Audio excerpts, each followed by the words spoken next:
This is a personal massager.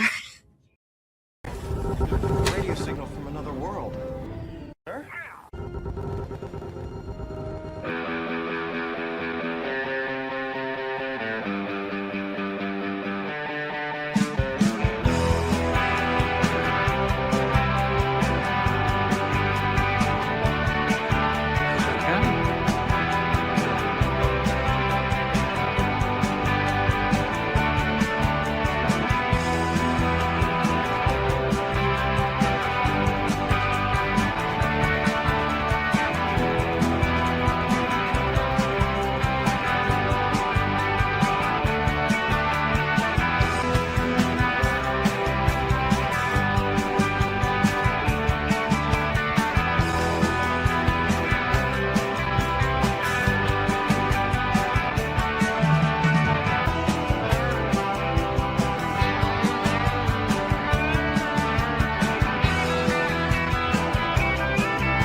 This man is not a hero, he's a criminal.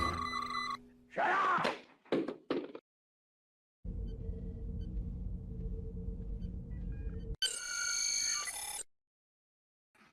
Good evening, sirs and madams. It's your buddy Admiral Teag. It's good to see you out there. For those of you who said, hey, Admiral, intro too long, it's 15 seconds shorter. And here's the deal. Since most of you out there have expressed that you love live streams, and by the way, if you're coming through later, I still love you. You're totally totes the best. All you please hit the like and follow buttons. And as you know, I have this terrible hype habit where I'm smoking it behind the dumpster every day before the show. I just did a whole bunch of that. So, I'm just trying to stay like even keeled on this one. But thank you everyone for being here. Sydney is going to be hanging out with us for a while. And I have tonight's guest with me. Let's bring him. You know him. I know him as Theta, but he's revealing a new side to his identity. Let's bring on the man we've known as Theta of the Grid. Hey, buddy. Hey, thank you so much for beaming me aboard, man. I'm still going to be Theta on the new channel, but my new channel is going to be Nerd Archaeology. So I'm going to be releasing my first video on Thursday. I think I'll be done with the edits by then. I'm really excited. It's a little theory about how the 1987 Masters of the Universe could be included to be the prequel to this new movie and actually make it better. Well, the live action Dolph Lundgren one that we know. Yeah. Because it's a cult classic, I mean, these studios today, they think that, lore, excess lore from past films and stuff is baggage, when really it should be fuel for the fire for the new movie. I'm sick of all these reboots and rewrites and all that.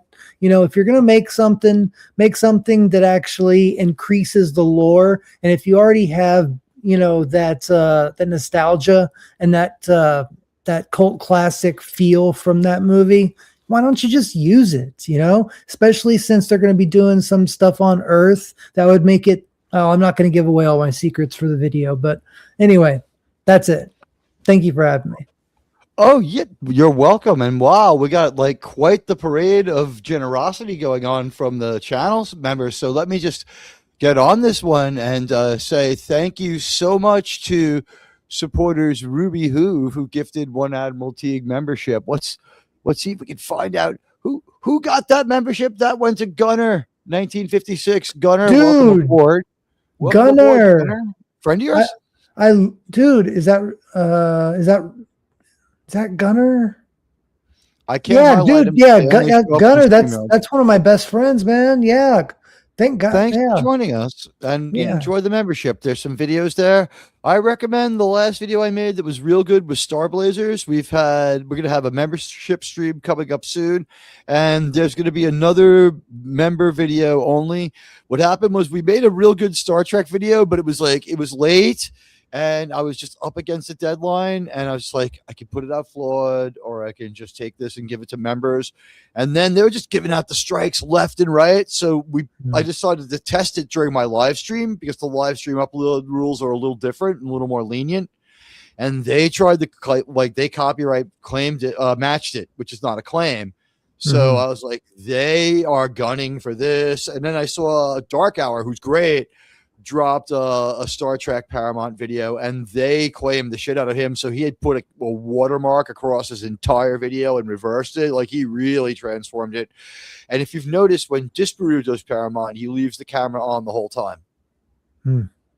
It can't be called transformative, non-transformative without your camera on, apparently. But let me thank everyone who's contributed. So Ruby Hoof, thank you for the membership. Krimlon, my friend from the Paramount panel, has given not one but two very generous Greenlandian greenbacks, as I'm calling them. Theta, what do you think of that term? I think it's beautiful. Green is my favorite color, as you can see from my transformation here. And those great headphones. Oh, yeah, exactly. I painted them myself. Those are like the exact same color as the car I had in college. Dude, me too. Honda Civic. Mine was a Dodge Dart, but it was so cool. It had like green metallic speckle paint. I want to thank Krimlon, and Krimlon added that 70s rocker as a member. Welcome back, 70s rocker. And then Krimlon with a huge dump of gifts. Gift memberships coming late here. Dude, look at it's just making it rain with these gift memberships. Do I take off my shirt or something? I think you're gonna have to pretty soon. Yeah. First initial drop of 5 brings in the Dead Man, Alexandra, the FTL. Mr. Angel, welcome back, Mr. Angel, great friend of the channel. He was really there for us when we were having our biggest problems. The Outlaw Bill Network, the Ocho Outlaw Bill Sports Network. I broadcast the Super Bowl with him. I think we should do an Olympic sport, Bill. Let's do bobsledding. How do you fuck that up? They're going very fast now. Bill, I've been looking at this, and I think that everything they've done is designed to go as fast as possible. Pretty sure they're going to try to go as fast as they possibly can without wrecking. That's the idea. Go really fast. Don't wreck. Okay, they're done. I mean, what do you say? You know, it's like their sled is very, very, very light. It's extremely light. It's light. It's got a low center of gravity. It's fun to watch. All I ever think about when I hear bobsledding is the Cool Runnings song that they always were singing. They were singing Wild Life by the Talking Heads, right? Yeah. Was that the one you're thinking of? No, I'm thinking of the movie Cool Runnings with John Candy. Oh no, I am thinking of that one too. They sang that song as well in that movie. Yeah. I can't think of the song. That's a long time ago. It was just like a team mascot song. It was like a Jamaican no, you can believe Jamaica. We got a bobsled team. You got I forgot what the names, but it's been so long since I've seen that movie. But it always I always just think of that. John Candy was so funny in every movie. He was great. We'll talk about him in a second if you want, but we'll hold that thought for a second. I want to also welcome Pops, Willer, Greg, welcome, sir. Dave C, Sci-Fi Sith Dan. He's going to be doing the same thing that we're going to talk about tonight for you. I think he's going to be the sci-fi historian soon. Bubba Dude, welcome, sir. Michelle Fairy Tales, hello, and welcome, Michelle Ferry. And then another massive drop of 10 by Krimlon, followed by 5 by Mr. House Party 6. So coming on, we have No I Merc 2267, Cycle Man 90. Hey, welcome back. LDG Free the Net, my friend. Good to see you. William Shake Spielberg. At Carla Cata. Hi, Carla. Are you out there? It's good to see Carla Burton. Carla Burton's out there. Cool. Isn't she is the sweetest? She is. Our good friend Jacob Ironside, who I love. He was doing Deep Space Nine earlier tonight. He's a member now. James Caserta, Jerry Lahane, Jason Love, the Tetrarch of Apathy, Wallace Lang, Locked and On, Lisa Kleckner, 8061, Mr. House Party 6 says Kapla, and Krimaw says he can make it green. He is number one fan tonight. Welcome both of you to the Crew Continuum, along with Mr. House Party 6, who's gifted 5 Admiral Teague memberships. And we seem to be, let's see if they go out there. Maybe they came down in the other range. Like, we are all a lot of members tonight. Thank you, guys, sirs, for the amazing. I know, right? That's so cool. Wow. We were joking around before the show. It's like, how long will the show go on? It's like, well, I mean, I know. It's not going crazy. We were thinking more in the last hour, though. So welcome. You came here at the right time. Hey, Lombardi, turn gifting on. We're giving subs away. There's some floating out there in the ether. Everybody go turn your gifting on and enjoy some gifted subs for me, and then turn it off. Turn it off and don't let anyone else gift you any subs. Screw everyone but me. If you're coming through later, you could probably pick one up. They're going to hang out in the air for like 24 hours. And then if not, they go away. And that's cool. I thank everybody for doing it. You guys are awesome. Wow. I'm going to have to come up with something big this month for doing my membership stream. But Theta and I, we move in the same circle. And wow, Mr. House Party 6 defying the odds. Dude. We got 5 more out there. Sir, you rock, Mr. House Party. Mr. House Party 6, thank you so much. It's the community will be thriving. Guys, put out the word to get over to the Admiral Teague channel to get your free membership. We're giving them away. We're just giving them away tonight. Giving them out like hotcakes. I look at all the names in the chat as they go by and they're green. Guys, you now have access to some pretty cool channel emojis. You should use all of them with equal enthusiasm and alacrity, although the most popular ones seem to be the greatest American hero, Patton, and Sir. Sir seems to be the biggest one. People like Sir. You'd figure Sydney Sweeney would be the best, but because the emojis are so small, it's like, yeah, you stick Sydney Sweeney in there, but she's just like 3 pixels high. You know what I mean? I always hear about Sydney Sweeney, and she is gorgeous, but what is she known for besides being just absolutely drop dead gorgeous? All right, so here's the deal. Sydney Sweeney shows up, and she's in The Handmaid's Tale, which is the oppression story about like how it's like sort of a man's world after a nuclear war, and women don't have a lot of agency, and they're forced to live in like a Christo-fascist sort of state where it really is just all the bad things that like people would pretend actually are happening, but like we haven't quite gotten there yet. Although like we're a couple of years from it. Give them a few more years, they'll get there. We're talking like the Flapping Owl in the Grove conspiracy, but on the left, like from a side of like, I don't even know which side of the spectrum it would come from anymore. I suppose it's a vision of a right wing country because they're like really Christian from what I can tell. Okay. This is not a show that interests me. A show about women being oppressed by the Christo-fascist state in a dystopic future America. You've thrown so many things in there, and only dystopic in America really appeal to me. You know what I mean? Yeah. So she's in that, and she plays one of these women who has no agency, and she's really oppressed. And I guess the deal is the sexless outfits. And like, have you ever seen the outfits? Yeah. I mean, from the Victorian era, those type of.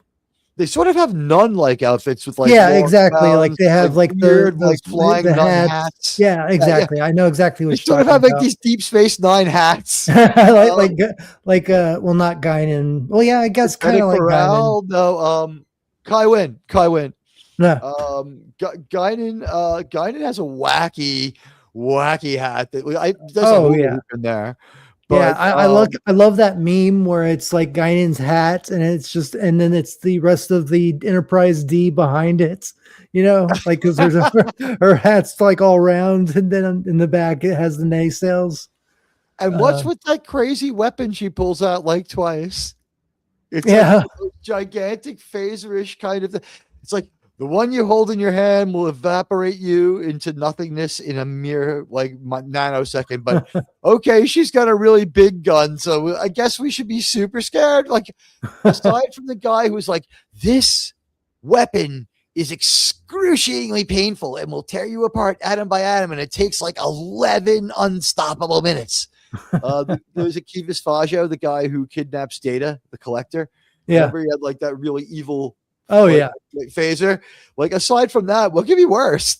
Like, Yeah, than that's a true. regular phaser. Like, everything's pretty deadly.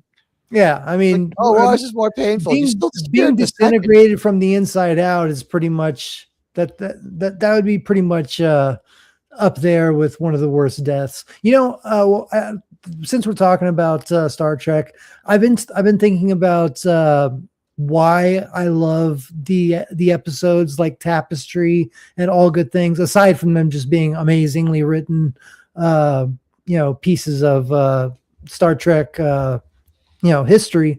But I think the whole thought process of going back in time and living out your regrets and stuff like that, and especially in Tapestry when Jean-Luc, he has to decide if he wants to live out his life without being the courageous captain that he becomes, or if he wants to fight the Nausicaans and keep the life that he was and stuff. And it just got me thinking, about my life. Like, do I really want to always just kind of step back and kind of be the, stepping stone and all that? But I don't know. I just thought that was kind of I always love those episodes, and Tapestry is the one where he takes the less aggressive career path and ends up like exactly yeah, exactly. And then Riker's like, yeah, exactly. Yeah, exactly. I thought you brought me down here for a serious meeting. Deanna, tell this idiot that you have avoided conflict your whole life. Do you have those charts for me? Can you just go away now? Exactly. And then Q calling him Jean-Luc Picard, that always got me. But then in All Good Things too, going, shifting through time, time and space. I always loved those episodes where it was like future imperfect and parallels and stuff like that. It just dealt with like alternate realities and stuff like that, and what could have been, and done in a good way rather than Disney's multiverse of crap. Like, but for Tapestry, they contained it into: is this even happening? Is he coping as he dies, or is exactly his mind showing him this messed up shit? And does the Q restore him, or does this Crusher just save him? We don't know. Exactly. And the Q doesn't come back and tell him, and it's not like you can trust the Q's answer. He'd be like, "Well, of course I did." Oh, of course not. Yeah. In my canon, it was Q, but yeah, I think it was probably Q. Yeah, I think it was because Jean-Luc can't be too sure. Q and Jean-Luc have that relationship, and I think that he wanted to prove to him another point. So I in my canon, I definitely believe it was Q's intervening there. Is Data a little louder? Is Data louder than I am? He doesn't sound loud in my ears. Okay, I'll turn it down a little bit. Is that a little better for y'all? Let us know if it's 5x5, guys. It might also be Admiral's not like exactly eating the mic tonight. Like, I have a new microphone. It's got a much better pickup pattern. The Blue Yeti, you've kind of got to be like right there. You've got to be sort of like in the sweet spot of your Blue Yeti, or like, okay, it's all muddy. With this microphone, it has a decent pickup pattern. I can move back a little bit, but I'm still breaking it in. It's only a couple of weeks old. And because of like all the economic uncertainty, like, and YouTube, what's more economically uncertain than YouTube? I bought this microphone ahead of time and the Blue Yeti just died. So I don't know whether I should try to see if they can fix the Blue Yeti again, or buy another reconditioned one and keep the Blue Yeti as art. Or better yet, find some way to have a sport where you pass the Blue Yeti around. Like the Sisterhood of the Traveling Blue Yeti. Just give it to the Traveling Blue Yetis. Everybody's like, better as fuck. Yeah. Okay. You send a semi-defective mic from one member of the show to the other, and it's like this week. It's like, I just want to say that during this episode, and that's why I can't stand it. Like that will be how that one ends up. But let's see if we got that taken. Everyone thinks it's 5x5 now. Yeah. All right. I have an audio mixer, so I just turned it down a little bit. I keep thinking about getting one of those, and here's the trade-off. Yes, I do sound just a tiny bit compressed, and with this microphone, it's less bad than with the Blue Yeti. I like the sound of this microphone. However, and this microphone can go XLR, which is great. But what I found is when you get these like digital audio, like DACs, as they call them, decks, you have some pre-programmed voices if you want, but all I really want is phantom power and maybe a couple of samples. I don't care that much. If I can just get the phantom power and to enrich my voice a little bit, that's fine. I'd highly recommend what I got, the Streamer X, the Rode Streamer X. It's a very small little device. Here, I'll show it to you. AT has it. See right here? There you go. It's just a small little device. It has 4 buttons and you can scroll. So you actually have 16 buttons if you scroll through, and you can put sounds on it. You can put different voices, but it's mainly just to control your, audio and your what you're hearing too. So right. I pulled that off the computer with my Bluetooth headphones just to give me the freedom to move around during the longer broadcasts. Mm-hmm. I can stay in touch with the audio and then run to the refrigerator or what have you to get a Coke while someone makes their point. Hello, Wallace Lang. It's good to see you out there. Jason Love seems to have gotten here. Hello, Jason. It's good to see you. We're here with our friend Theta. So let's talk about what's going on with Nerd Archaeology. First of all, I got to say, I really do like the name. Well thought out rebrand. It's going to be its own channel, I understand? It's going to be its own channel. Like I've said, I've told the story on my channel a few times, but I started out Theta of the Grid as Thetazoid. That was the first name of my channel, Thetazoid. It was supposed to be because Theta is it kind of represents a dream state of consciousness, and so it's kind of me representing my dream of being an entertainer, because I've been an entertainer my whole life. I've been in theater, and then I started practicing to be a magician.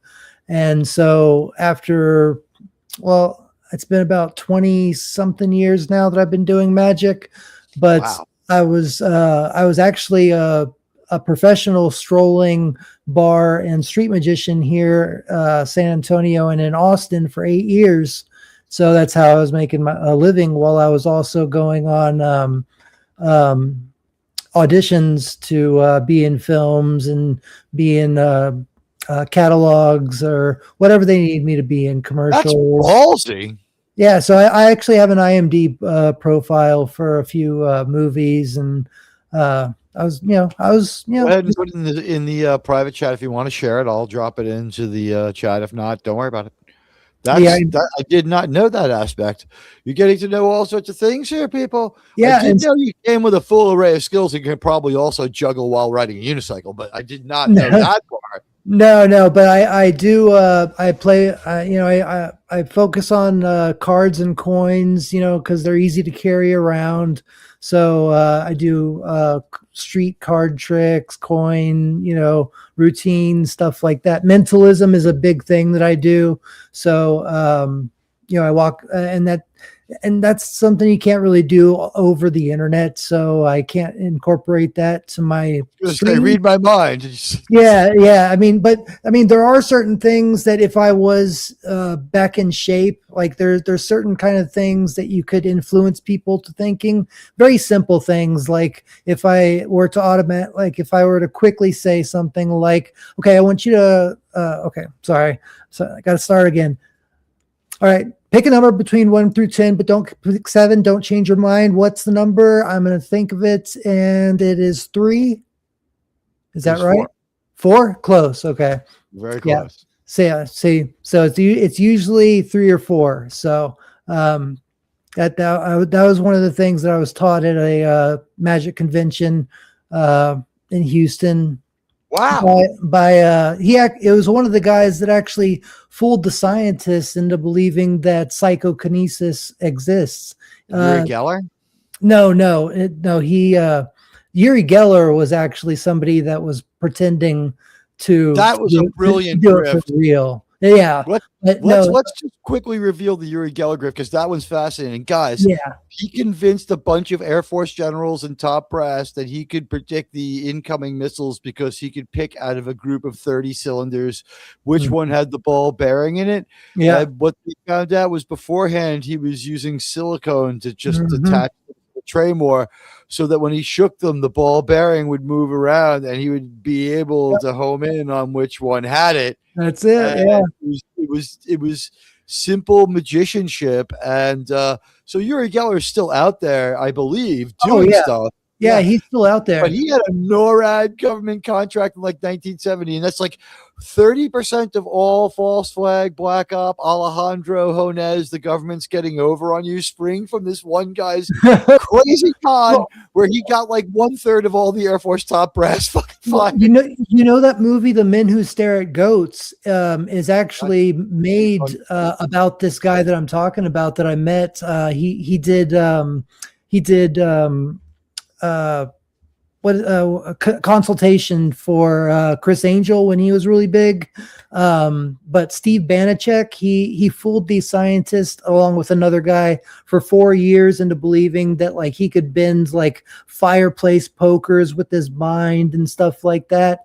And he had them going for 4 years, or no, I think it was like 2 years, but it was a long time anyway. And it was all to prove that if you go in to a scientific experiment thinking that the outcome is going to be a certain way, then you're always going to find a way for that outcome to be what you end up finding. And so after 2 or 4 years, forget how long it was, he finally said, okay, we've been fooling you for this entire time. And that's what The Men Who Stare at Goats, that movie was based off of. But so I was doing that street magic for 8 years, and I'm only bringing that up because I want to incorporate that into my theories. And the theory video that I'm bringing, this Thursday with the Masters of the Universe, being the 1987, I believe, should be the prequel to the new Masters of the Universe movie. But then I'm also going to be digging into like the sequel comic that John Carpenter wrote to be the sequel to Big Trouble in Little China. I don't know if you know that he actually wrote like an entire. I've heard of that. Yeah, it's amazing. Though is that this is the Han Solo story we deserved. Yeah, this is the Han Solo origin tale that we fucking deserved. Yeah, it's so white good. gorilla climbing up the back of the truck at the end. That's just Chewie, and he's covered with snow or something. He's gonna go from there, and they're gonna be just fine, and they're gonna keep driving, trucking on.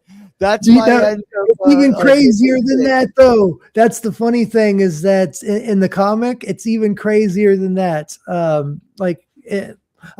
It's a 28 to 30 issue series that he wrote to be the actual movie sequel. He wanted it to be the screenplay for part 2 of Big Trouble in Little China.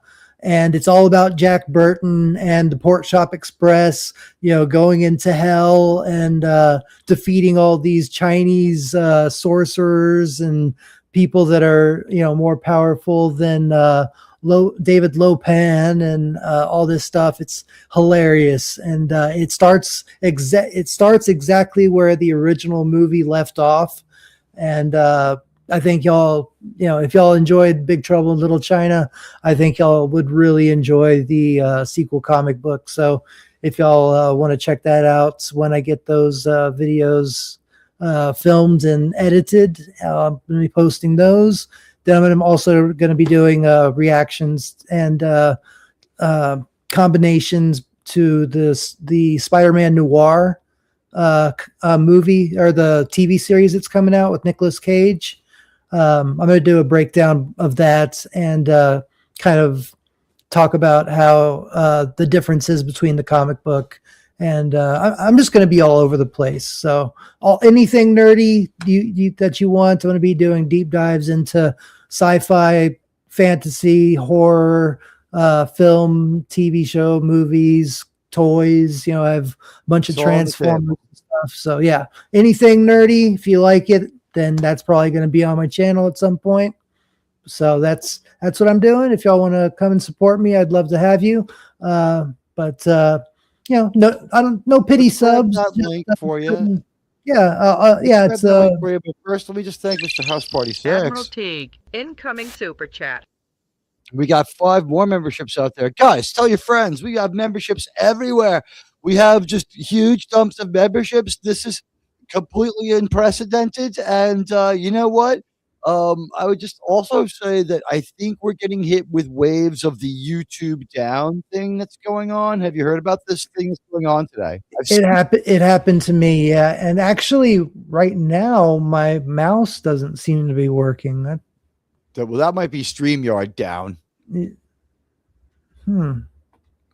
Is it not working on the YouTube side of things? Because as I look at my own YouTube, no, it's not working at all. It could be just your mouse, or you. Yeah, let me see if I can unplug it and plug it back in. Yeah, you know what? Also, as Theta does that, StreamYards gives us little like weird challenges. Like, okay, I can handle it. Okay, yeah, like sometimes StreamYards will freeze your mouse and controls too, and like I can deal with that if I'm a guest. But if I'm controlling the studio, it's like I need my sound effects. I need to be able to have like asshole. Exactly. Get to the chopper. Okay, so here's the nerd archaeology. We got only 24 subscribers. Get it on the ground floor. Now you've got 25. Thank you. I have thrown my hat in the ring. I trust you for entertainment, and like you said, it's all going to be on the table.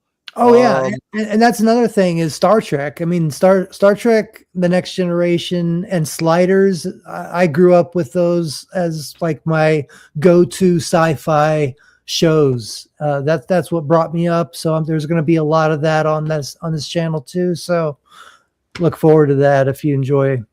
I know you do. I got a quick slider story for you. So I'm like maybe like 19, and I'm working in a nightclub. And Kari Wurer was on MTV first. She was on Remote Control. Yeah. She had Jeff McCarthy's job first, right? Yeah. So Kari Wurer, like, she left MTV and we didn't know why. And I guess it was Sliders, right? So she shows up within 6 months on that. But we didn't know. And also she's an 8-Legged Freaks, which is not the worst movie. But it's fun. It's a fun. I love those fun movies. So I'm working at this nightclub. I'm a busboy. It's like, crazy New York City stuff. And Kari Wurer's band Cry played there. And they were so terrible. But they could play. Yeah. I mean, this was like dripping with over emotion, heavy metal stuff. So whatever, they were competent. They didn't humiliate themselves, and it was big at the time. But when Kari Wurer walked by, I feel like if I would have hit on Kari Wurer, I would be the kind of person today who would have needed to burn their hard drive. Kari Wurer was like 4'10". Kari Wurer, are you serious? I'm only like 5'10", and she's up to like my sternum. I dated a girl right out of high school that was 4'11". She was a gymnast, but 4'10", man, that's. My ex-wife was pretty short too, but yeah, no, yeah. I like short girls. Diminutive. But we are talking like when she went to the bar to get a drink, like she could barely wrap her hand around the bottle, We're talking diminutive. It was like almost freakish. It's just like, I don't know if anyone who digs a woman that small really has their head screwed up, right? It's just like a little too much. Like, do you shop at the Toys R Us Kid Boutique? Like she was, and she's wearing like velvet outfit. Well, when they put her in movies, she looked great, and she was, in fact, a woman. So, no shade. But like Kari Wurer, when I saw her walk by, I was surprised how just teeny tiny she was. Yeah. The other person I was as tiny was. Have you ever heard of the Romulan time traveler Aok? No. This dangerous Romulan is known by most as AOC. Oh, okay. Teag, the Romulan time traveler. We don't know what her agenda is yet, but she's from another planet and she's not like us. So it's all we know. But like the funny thing was, as a New York City resident, I was walking around and I just saw her. She was giving out T-shirts. Relatively pleasant person to encounter. You know, forget the policies. I know how Yeah, everyone feels. exactly. Yeah. She was a politician. Like I kept running into her, like in my like area, like going around New York, and Well, her wasn't she a politics, bartender or something like so? she was Bronx and Queens.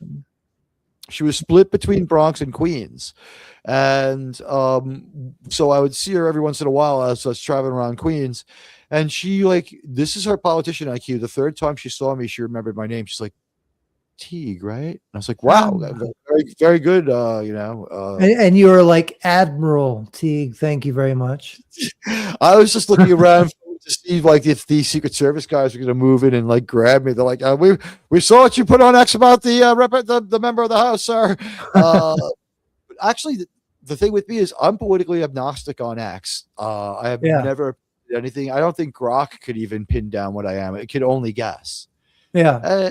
It's been important because as we get into the infotainment of it all, I think like we could have fun with some stuff. Like there's some stuff that's funny, that's edgy, that's political. Sir, like that was so controversial. Sir. but there's no further context to it. It's kind of funny, and I think even if no matter how you feel about the guy, that's just a funny moment. Exactly. I mean, that's the thing is that I wish that we could go back to the times when like we were allowed to make fun of both sides, like and be perfectly like regardless how you felt yourself, you could still make fun of whatever. Like kind of like Saturday Night Live back in like the the 80s, 70s, 80s, and early 90s and stuff. They didn't have any political skits, and like like if they were political, it was observatory, like it was observational, and maybe so low budget that he couldn't take it seriously. Like Chevy Chase as Gerald Ford was like beyond the preposterous, which was what made it so funny. But it's hard to say it hurt him when he did things like thought that Germany was in the Middle East. Yeah, well, I'm old enough to remember his presidential run. Hands down, my favorite SNL Weekend Update host, or just comedian in general, is Norm Macdonald.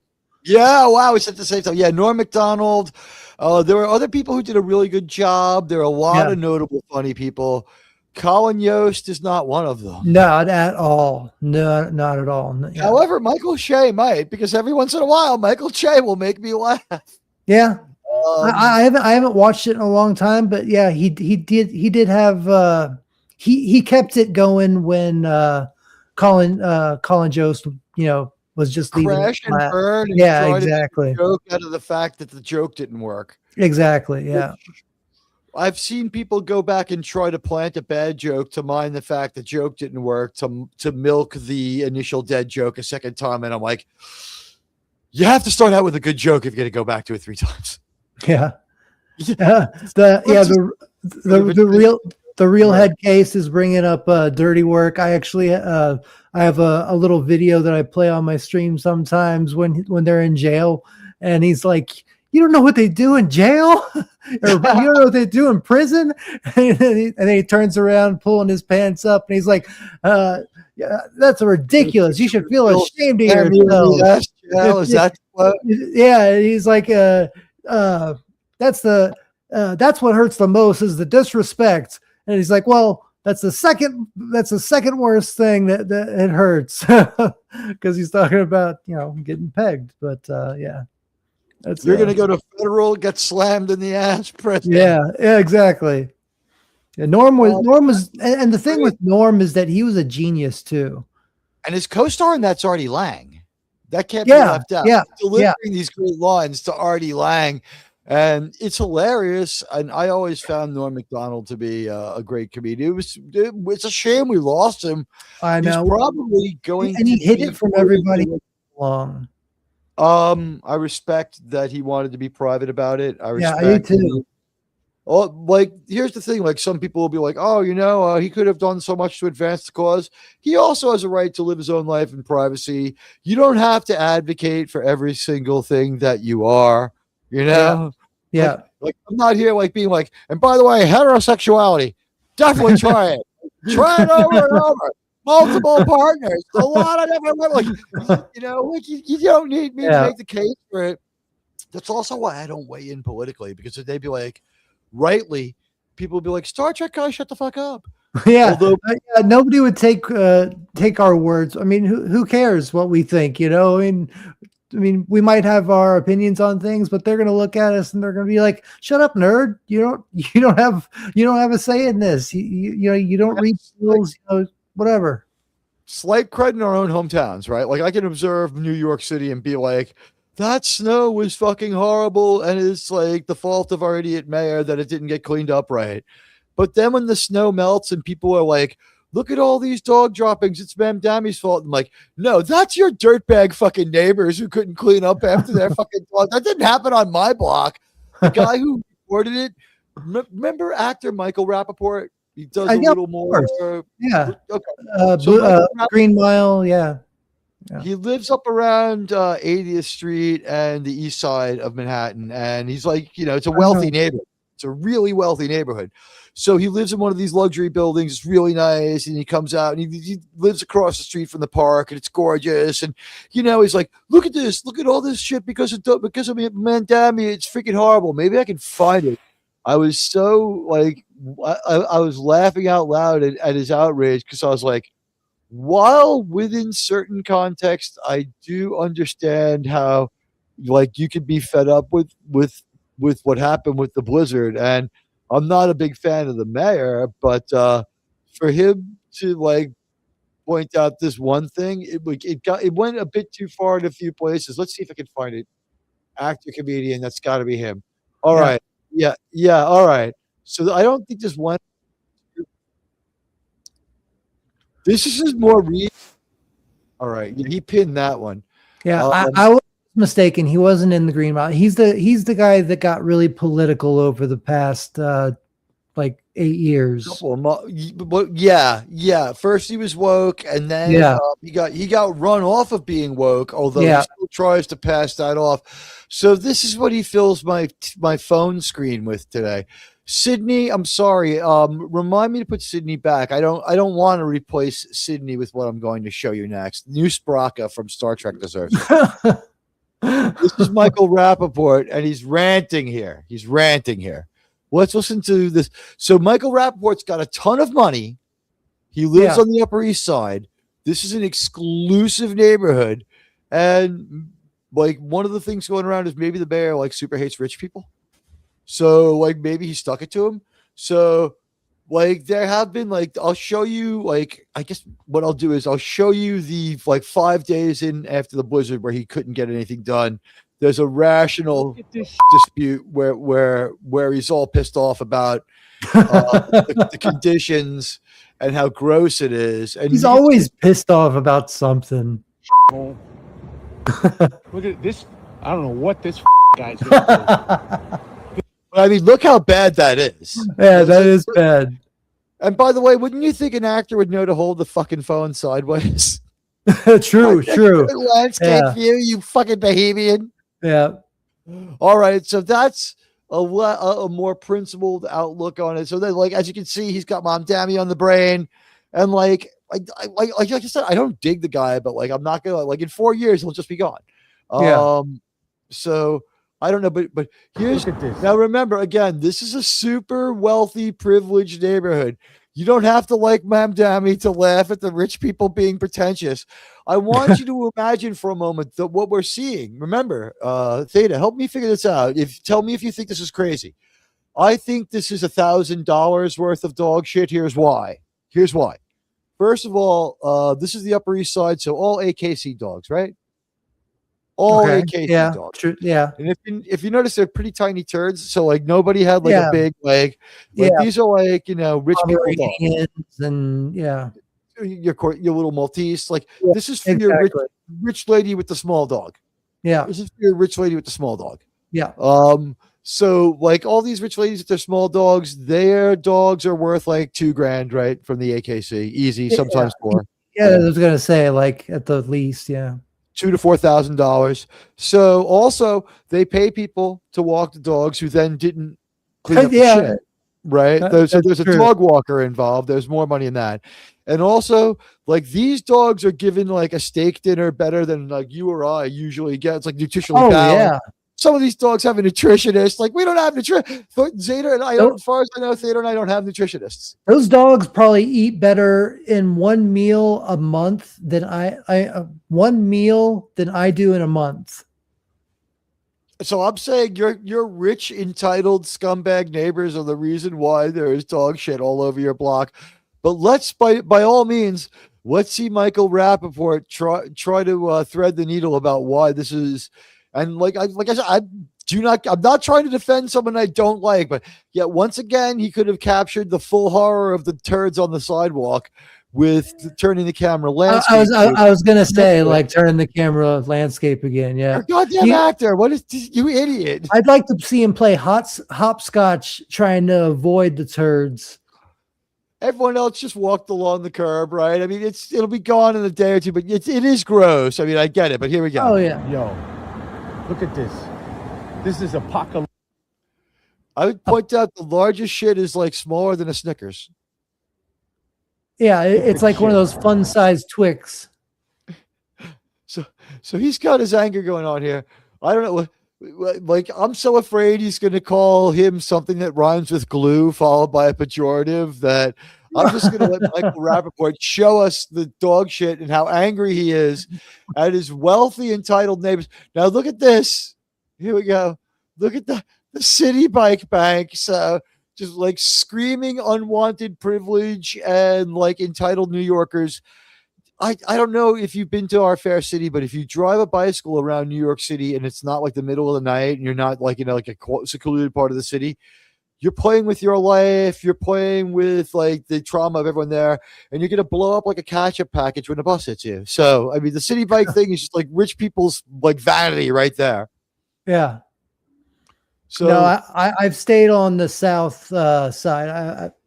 I've been to California, Vegas, and then through Arizona and all the way through to Florida. I lived in Florida for a while. That was rough. I didn't realize that in June and August, especially, the average temperature during the day with the heat index is so higher. Humid. Oh my God. That's when I went. Yeah. Did you know it's higher than it is in Kuwait City, Kuwait? No, I didn't know. If I believe it though, a lot, by like 10 full heat index degrees. It's like a dry 100. So yeah, it sucks, but it's like, ladies and gentlemen, like you have to be a man and you have to have been to a part of the country that's like this. But like when you have to look around to make sure no one's looking while you like put your hand in your pocket and suddenly peel your scrotum away from your inner thigh because it's just smeared up against it from all the sweat. It's called swamp ass. Yeah, exactly. I mean, I'm pretty close to that. But obviously not that bad. I mean, here in San Antonio, Texas, I mean, I'm pretty close to, I'm 3 hours away from the Gulf of Mexico, and it gets like to 110 degrees. The heat index gets pretty high, not as high as Florida, but it's up there. So I've been to San Antonio twice. The first time was 2 lifetimes ago. I was in Santa Anna's Army, and I really enjoyed killing off the guys at the Alamo. You enjoyed taking David Bowie's knife off of him. I think the best thing was that he was crying and begging for mercy, and he said, "Please, please, the women and children are downstairs. Just let me live. Just let me live." And that's when they took him out before he could embarrass himself anymore. There are a couple of guys from New York there who went down fighting with switchblades. I respected them, like, yeah, I think that the second time I was there, I was like, this lifetime, I was only like a kid. I was like 5 or 6. So, yeah. I mean, but I've been to San Antonio. It was a long time ago now in the 20th century, folks. The Riverwalks, I mean, it's probably the best thing about San Antonio. The Alamo, it's cool, but I think the Riverwalk's nice. It just didn't work out very well at the Alamo. Yeah, I mean, there's nothing really to. I mean, if you like if you're really into history, it's cool to check out and everything. But it's nothing. It's not like going to like Stonehenge or going to like a It's medieval very small. castle. To what? It's very, very small. Yeah, tiny. Yeah, you wouldn't believe it's like it's smaller than a church. Like it's just like one or two rooms, but like they're just very small rooms. Yeah, You- I'm not a general, and I'm not from the late ninth, the early 19th century. But I have a plan for you that I think beats theirs. You tell me what you think. You ready? All right, I'm ready. All right. That Alamo church is really small. If we get stuck there, they're going to kill us. I suggest that we attack them and then keep running, regroup when they stop chasing us, and hit them again. And do it in a different place so that they're really confused and have them chasing us around. And some of us might live because we'll split up in Exactly. like, well, when the whole thing goes to shit. Call me crazy, but make as much noise as possible, split up, and try to like make some explosions go off in the distance so it seems like there's more of us than there actually is, and try to scare them off at least. let's bring back Sydney. I think we saw Michael Rappaport's dog shit. Like, I do not endorse the mayor of New York. I did not vote for this current mayor. I voted for the Trump endorsed candidate, believe it or not. But here's the deal. He is kind of really controversial, and the one thing I will say is your rich friends on the Upper East Side didn't clean up after their dogs. Like, there's a lot of things to blame on him, but I don't know if your friends being too rich and lazy to have their dog walkers make sure to clean up. You got paid good money to walk that dog, motherfucker. Clean up after it. Well, and you got to wonder too if Michael Rappaport has a dog walker and some of that shit is from his dog too. Just saying, you know. Or Michael Rappaport at this point hates Ma'am Dammy so much that he ran around the park looking for dog shit and bought it back and all. He just piled it up. He would do it just to get the views. I guarantee you. He seems it would like be better than some YouTube channels. Yeah, that's true. That's true. Still a better story than Last Jedi. If he's like, and I found this turd over by the duck pond, but it belongs here because I hate Ma'am Dammy.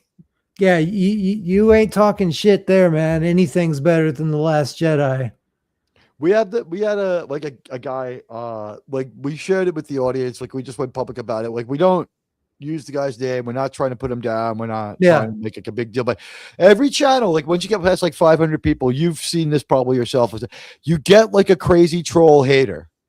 Mm-hmm. Yeah. And what's funny is our guy, we call him Snow Troll. He's from like the Arctic and he's like totally crazy. And now, like, because he hates me, like he obsesses on New York and like he like put down the city of New York and condemned us all for having elected Ma'am Dammy and said we got whatever we deserved. Oh, God. Declaring us beyond all hope and saying we were all woke reards. He misspelled his insult. Always reards. Always the strongest way to make your point is to misspell like you are stupid or Yeah. But the thing is he misspelled his pejorative, but the thing is he declared it and spoke of it as being in the past and talked about how they didn't try to stop him and now he's in there. It's nothing you can do about it. 4 weeks before the election. That's how out of touch Snow Troll is. Sometimes we have to just laugh. Yeah, I mean that's the thing with life, though. I mean that's going to happen over and over again, and you just got to laugh sometimes when there's when people are trying to come after you and they do something like that. You just got to pity. You just got to show some pity and just laugh it off. You have to laugh it off. Once you get to a certain size, people are going to come after you no matter what. And you got 3.55 thousand on the original channel. So it's got to be bittersweet. I guess you'll serve both audiences. Yeah, well, I'm still going to be doing live streams on that channel while, since it's monetized until I get the other channel monetized. But yeah, I've had several of those people that just want to tear you down and try to get under your skin. And don't let them get to you. Yeah, just never let them get to you. Yeah. That's And also never give them any oxygen. Like if you have to, come up with a funny nickname for them, invent that way. Then it can be somewhat entertaining rather than be like, this person, I can't stand them. Because yeah. you'll lose your credibility very quickly. And Well, in this and business, once you pass someone, they start wanting to drag on your momentum, and so they start coming after you. And that's just the that, way, unfortunately, it is. that's true. I'm the kind of person too that I don't let things really get me bogged down unless it's like somebody that I really care about. Then it becomes like an issue that makes me feel bad and stuff. But other than that, if it's just a regular fan or something, or I don't know about Some fan, but can if it's have just a like regular 3,000. troll, Yeah, you can't have 3,000 subs and not have like a troll or two. yeah, exactly. They're gonna But find you. but the trolls that I've had, they really are kind of funny, and I kind of pity them. It's like they're Most so of them are. obsessed with being right about everything, and I'm the kind of person that's like, if I'm wrong about something, I'm wrong about it. I don't care. I mean, if Yeah. I'm A lot of a lot of the troll behavior comes from the fact that they can never say they're wrong, so they figure if they can get you to like rethink a point or exactly. back maybe an ill thought out idea, like it makes you completely illegitimate, and that's where they overplay their hand. Exactly, exactly. And all it does is just make me stronger because it educates me. If I'm wrong about something, then that's just more knowledge I have in the chamber for the next time. It's not something that's gonna keep me weighed down. So I And don't even care. with good faith chat, when you're talking to your chat, when people disagree with you in good faith, the worst idea is to take it personally and get like spun Yeah. up over it. Like I've seen a couple of people where like they had like a completely wrong idea on a Star Trek thing, and I countered them in their chat, and I had one like well-known YouTuber be like, I'm not going to go back and forth with you. And I'm like, whoa. Like I was like, that was just outright aggressive because all I said was, no, the contract is not what you think. I believe it's this. And they're like, Yeah. you know what?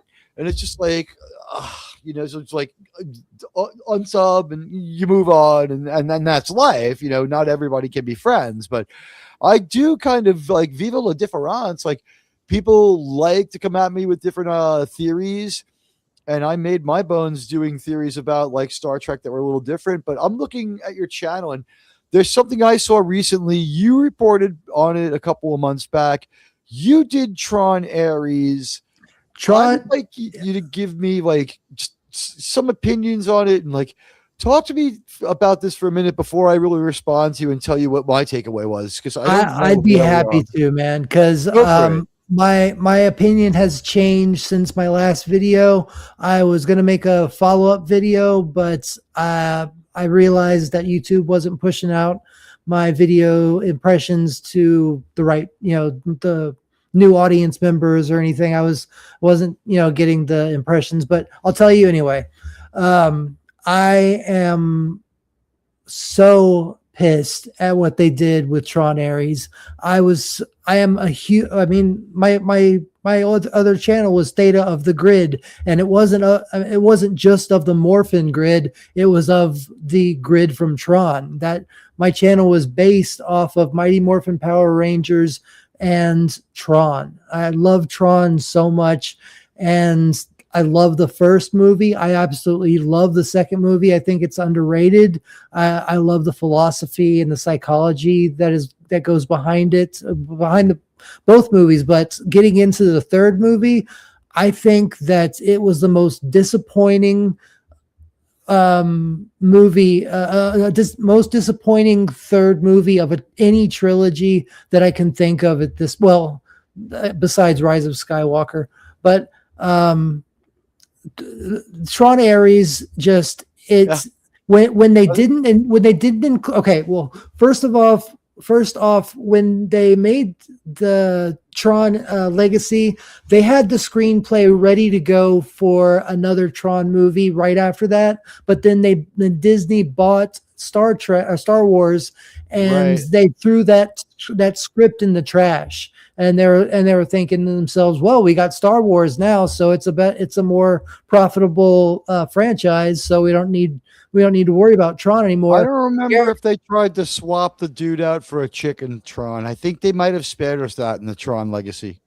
No. In the original screenplay, they were going to bring back Sam. They were going to bring back Cora. They were going to bring Alan Bradley. They were even going to bring back the guy who played Ram. Yuri.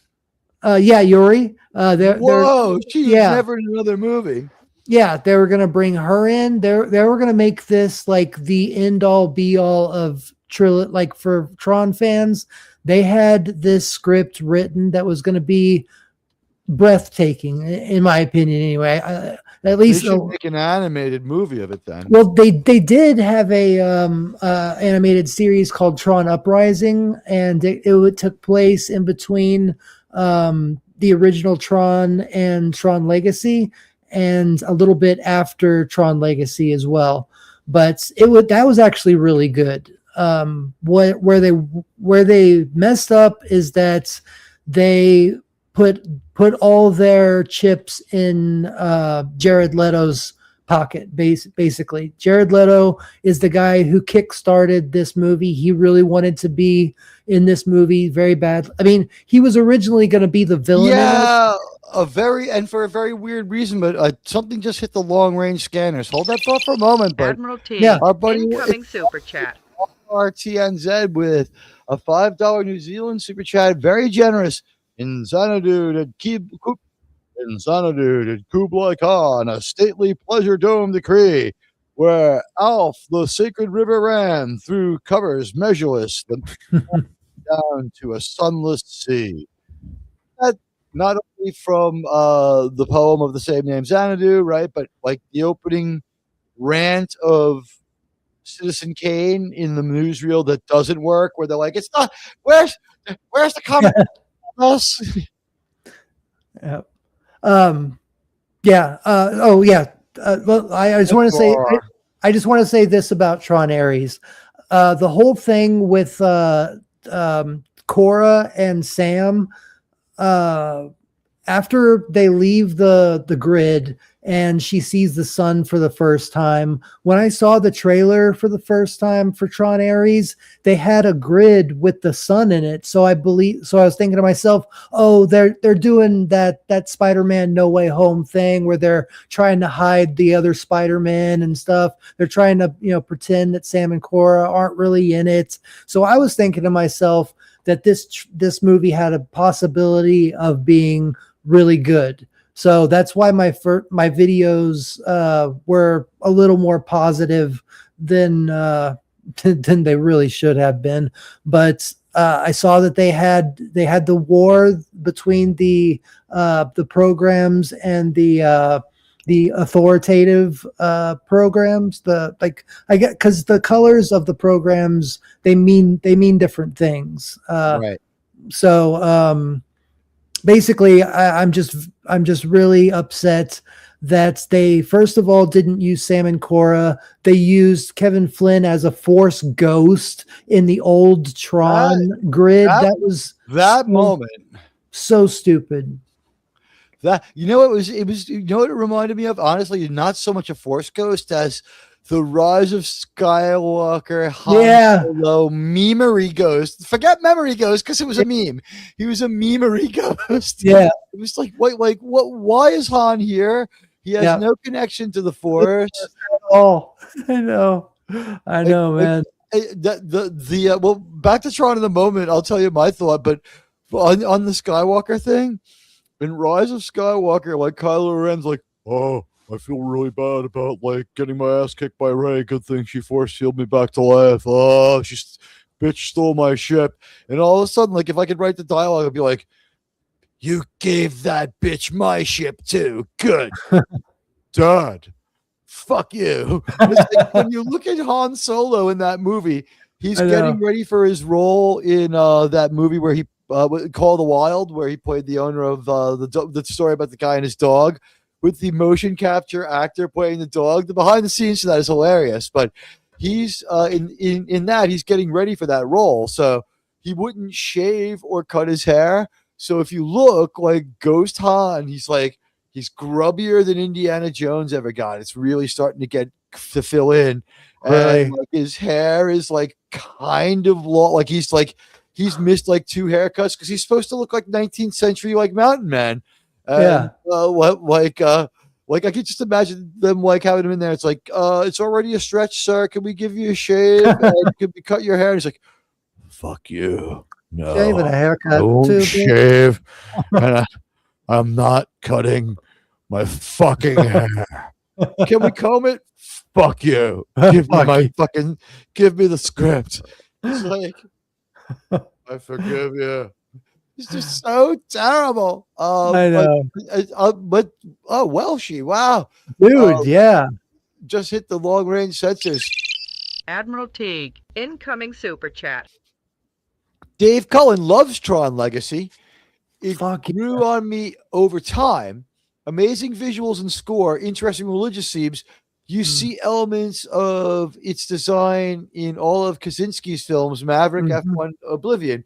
Yep. I thought, like, watching Tron Legacy, it was so far after the fact that I thought they reintroduced the character well. Their glitched version of Flynn was also like a good bad guy. He was a good fill-in for Master Control Program as Clue 2.0. Yeah, we couldn't get anything out of that. So they did a good job, and I thought it was fun. And they blew their sequel window yet again. Like Tron, they cannot be bothered to make a sequel. The one good thing is this is half the time it took last time, I guess. Yeah. Well, the thing that I love about Tron Legacy and the dichotomy between Kevin Flynn and Clue 2.0 is think about this. Think about talking to yourself 10 years ago, or, you know, if you had like an idealistic frame of mind and you had a thought process of how you're going to achieve a certain goal, and then, you know, you age and you become wiser, you know, you become more able to accept your own mistakes and, you know, and stuff like that. And that's what I love about the dichotomy between those two characters is it's a character that is talking to his past self, who is so idealistic in having the perfect system being made, and then realizing that the perfection is never going to arise because there's no such thing as perfection. There's only the little bits of perfection that we get that are right in front of us at all times. And that's why his son being there is so important, because that's the perfection that he's talking about. You know, we all have, you know, nobody's perfect. And I think that by utilizing that aspect and them coming together at the end, and him Kevin Flynn sacrificing himself to become one with Clue 2.0 to save his son, I think it says a lot about the philosophical and psychological themes that they were going for in that movie. And I think they could have done so much more with that in the third movie, in the third screenplay. But that's what I love about that movie so much. It's the philosophical and psychological aspects of it between the characters. Oh, you're muted. Yeah, it exceeds thank you. It exceeds the first movie in that aspect. It's a little more psychological and philosophical than the first one, which is interesting action adventure, and like it's not space, but it's sci-fi. And I think we would be remiss in not addressing what the real head case says. They were banking so hard on that 9 Inch Nails soundtrack. You have to wonder, it's like, did 30 Seconds to Mars get to open for them or something? Like, well, we're doing our first tour in 20 years, so it'll be big. We're releasing, you know what, Jared, darn it, we like you despite the fact you played the worst on-screen Joker, even more ridiculous than Cesar Romero in an allegedly serious film. By far the worst. I mean, Heath Ledger would have been a legendary Joker no matter what. Yeah. But the fact that we then see this other horror story of a Joker, like, just elevates it right away. Like, you should have held off on the Joker in general. Yeah. Why the tattoos? Why? I mean, there's so many whys that, like, when I see that version of the Joker, there's nothing but The tattoos make whys. no Like, sense. They're scribble. yeah, They don't even, in the sense of being scribbled, they don't add to it. It's just like no, it's he just drew lines on himself while he was in like Arkham. Yeah, in Arkham or whatever. I do want to say something about the original Tron, though. There was a little bit of philosophical thought in that scene where Tron and Yori are talking to Kevin Flynn, and they find out that he's a user, and Tron is talking to him. And he's like, "Well, if you're a user, you must know everything. You know, you must you must be you must be." You must have no problems whatsoever. And Kevin Flynn, turns to him and he said, I got to tell you, we're just as clueless as you are.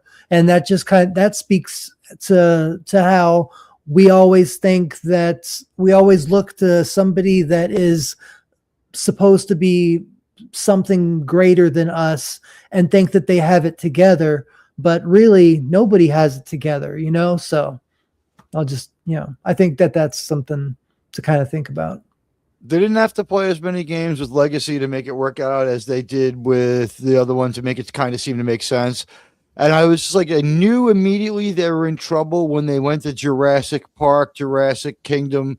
They're going to be a military weapon thing. It's like, this is not as ridiculous as the dinosaurs being a military weapon. Because can you imagine like the limited use and the amount of resources you need to control these goddamn things? Like the Velociraptors would definitely cause absolute horror in your rear echelon supply line. But like what happens when they run off into the jungle just to do their thing? Unless you drop them in the middle of the city to like make everyone like into like what was on Michael Rappaport's sidewalk. I mean, can you imagine a sidewalk filled with Velociraptor shit? They would have like fingernails and hair in it. I mean, but think about like what we're talking about here. It's like the resources that you would need to keep those Velociraptors under control and deployable. Do you fucking cryo freeze them? Like, how do you keep these things from just like tearing people apart? Like, all they ever do is try to get loose and cause havoc. If you try to transport them anywhere, the idea that they wouldn't get loose and kill the entire crew of the ship and crash on some remote place, maybe your own town or country, it's like, it's not just high, it's likely. They're the most useless military weapon. So at least in this one, the idea that you had like AI and computer stuff that could be a real world military weapon, that stood the test of reason. But then we stand a gorgeous woman in the form of Gillian Anderson. I realize Gillian's like 58, but she's looks still fantastic. Gorgeous. She still looks her boobs are only like 23. They're fucking gigantic now. Like, if you look at first season Scully, she just doesn't have. She's very flat chested. But no, Gillian Anderson is gorgeous. She's got this fantastic body that she works out like crazy, and she's got like all the upgrades in the world. Think of it what you will, but she looks fantastic. And like we see her in this movie, and she's all frumped up. She's got like a really like neck collar. Yeah. And then her son is just like this insufferable twat who acts a lot like Lex Luthor from the Superman movie that kind of didn't work. God, yeah. Don't remind me about that movie. I did another video on that one too. Yeah, that's kind of why I was going to segue into it. Unfortunately, we are going to remind you of it because I saw that movie too.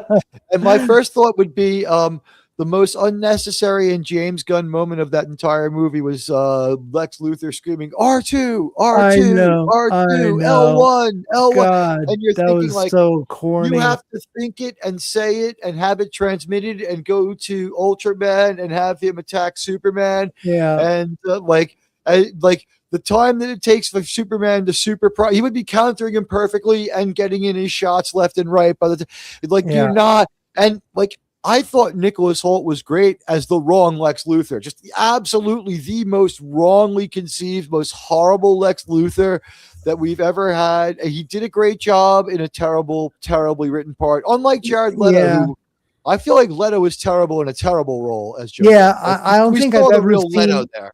Yeah, I don't think I've ever seen Leto in anything that I actually appreciated him in. I bet you Dallas Buyers Club was a decent movie. See, I've never seen that one. That's He was the just one some movie. guy who didn't want to die, which is, that's, your Oscar, your low road to the Oscars is intellectually affected character, soldier. And then Tom Hanks doubles his chances by being an intellectually affected soldier in Yeah. Forrest Gump, right? And the other thing, like the other path. So like those are like your three lowest roads to the Oscar, to an Academy Award. Well, and then aside from Lex Luthor, what I really didn't like about Superman, I'll start out with the positive. What I loved about Superman was that they kept to the look of the Fortress of Solitude from the Richard Donner movies. That Fortress of Solitude looked amazing. It looked so spectacular. It blew my mind. Sacrificed enough on his outfit, right? With it Yeah. being just slight. It was a bit disturbing. It didn't take me out of the movie the way I had feared, but it was a little much.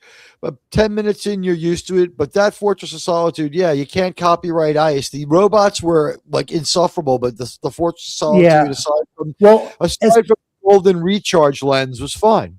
yeah, well, especially when the robots are saying, we don't have emotions and stuff, and then the girl robot's like, oh, it's Superman, like like she's giggling. It's like, okay, do you have emotions or do you not have emotions? Like, I'm kind of confused here. And then if you take the interview that Lois Lane and Clark Kent have, and compare it to the Richard Donner movies, Superman or Clark Kent, he's a crybaby in this movie rather than the confident, Man of Steel that we know from, the Christopher Reeves movies. This movie had him whining about, but I had to do this because of this. And it was James a bait. Gunn Superman equals Richard Donner's Clark Kent. He's only as manly as Clark Kent was in Richard Donner. Like, Clark Kent wasn't a total wuss. Exactly. Clark Kent had enough bravery to push Lois out of the way and catch the stuff bullet like that. Yeah. Well, Superman catches the bullet, but you know what I mean? In his guys. Clark Kent caught a bullet when the mugger brought him down the alley, and he. What I mean is he did that as Superman, but yeah, I gotcha. Clark Kent still would have pushed Lois out of the way and maybe died. Gotcha. I'm sorry. I should have made that a little more clear. What I think is the essential question that swirls around this whole thing is, and they almost seem to have got it right in this one, but then they made so many other questions, is the Snyderverse problem with my Snyderverse issue is that Superman identifies as an alien named Kal-El, when the truth is Superman identifies as Clark Kent from Smallville, who is not human, but only just a little more adopted than the next adopted person. And he's an American, and he cares about maybe watching the Smallville baseball team win, even though he can just hit her every time for them. You know what I mean? Exactly. Stuff like that. And Superman has a wholesome side, and I believe there's more than one time in the comics and maybe even in the animated series where it's well, I'm not Superman. Superman's a construct that allows me to do what I want. And Clark Kent gives me the freedom. That's who I am. And I want to have the freedom to be Clark Kent. Clark Kent has aspirations in a life too. I want to be a good reporter. Yeah. It's like the Kill Bill philosophy of Superman type of thing. One thing I did want to touch on before we stop talking about Superman is before Ultraman is revealed, and he is covered in that armor, and he's called the Hammer of Bolvia. He has that marking. If you've seen Superman 4: Quest for Peace, with Nuclear Man. Can I speak today? Damn it. Okay, George W. Bush. Nuclear Man. He has that man. Nuclear Man. But he has that symbol on his chest, and they had that exact symbol on the Hammer of Bolvia's chest as like a I guess like an Easter egg for the people that know what to look for. That I pointed that out. Gunn's best trick, right? Yeah. Well, that's what the whole trailer was. It was just a trailer full of Easter eggs. I mean, that's why they threw in Crypto so early. We didn't need Crypto in this movie. It was just a waste He of was a time. I found him distracting, and he Yeah. wasn't the most consistent CGI dog. He never looked terrible, but he looked like a couple of different dogs at different times here and there. Like Yeah. the hair length was changing, and he wasn't totally consistent. Not at all.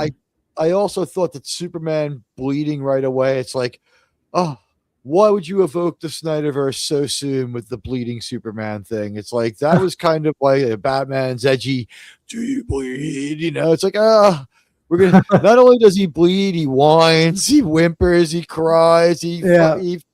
and then like when Supergirl shows up, that movie comes out what, a few weeks?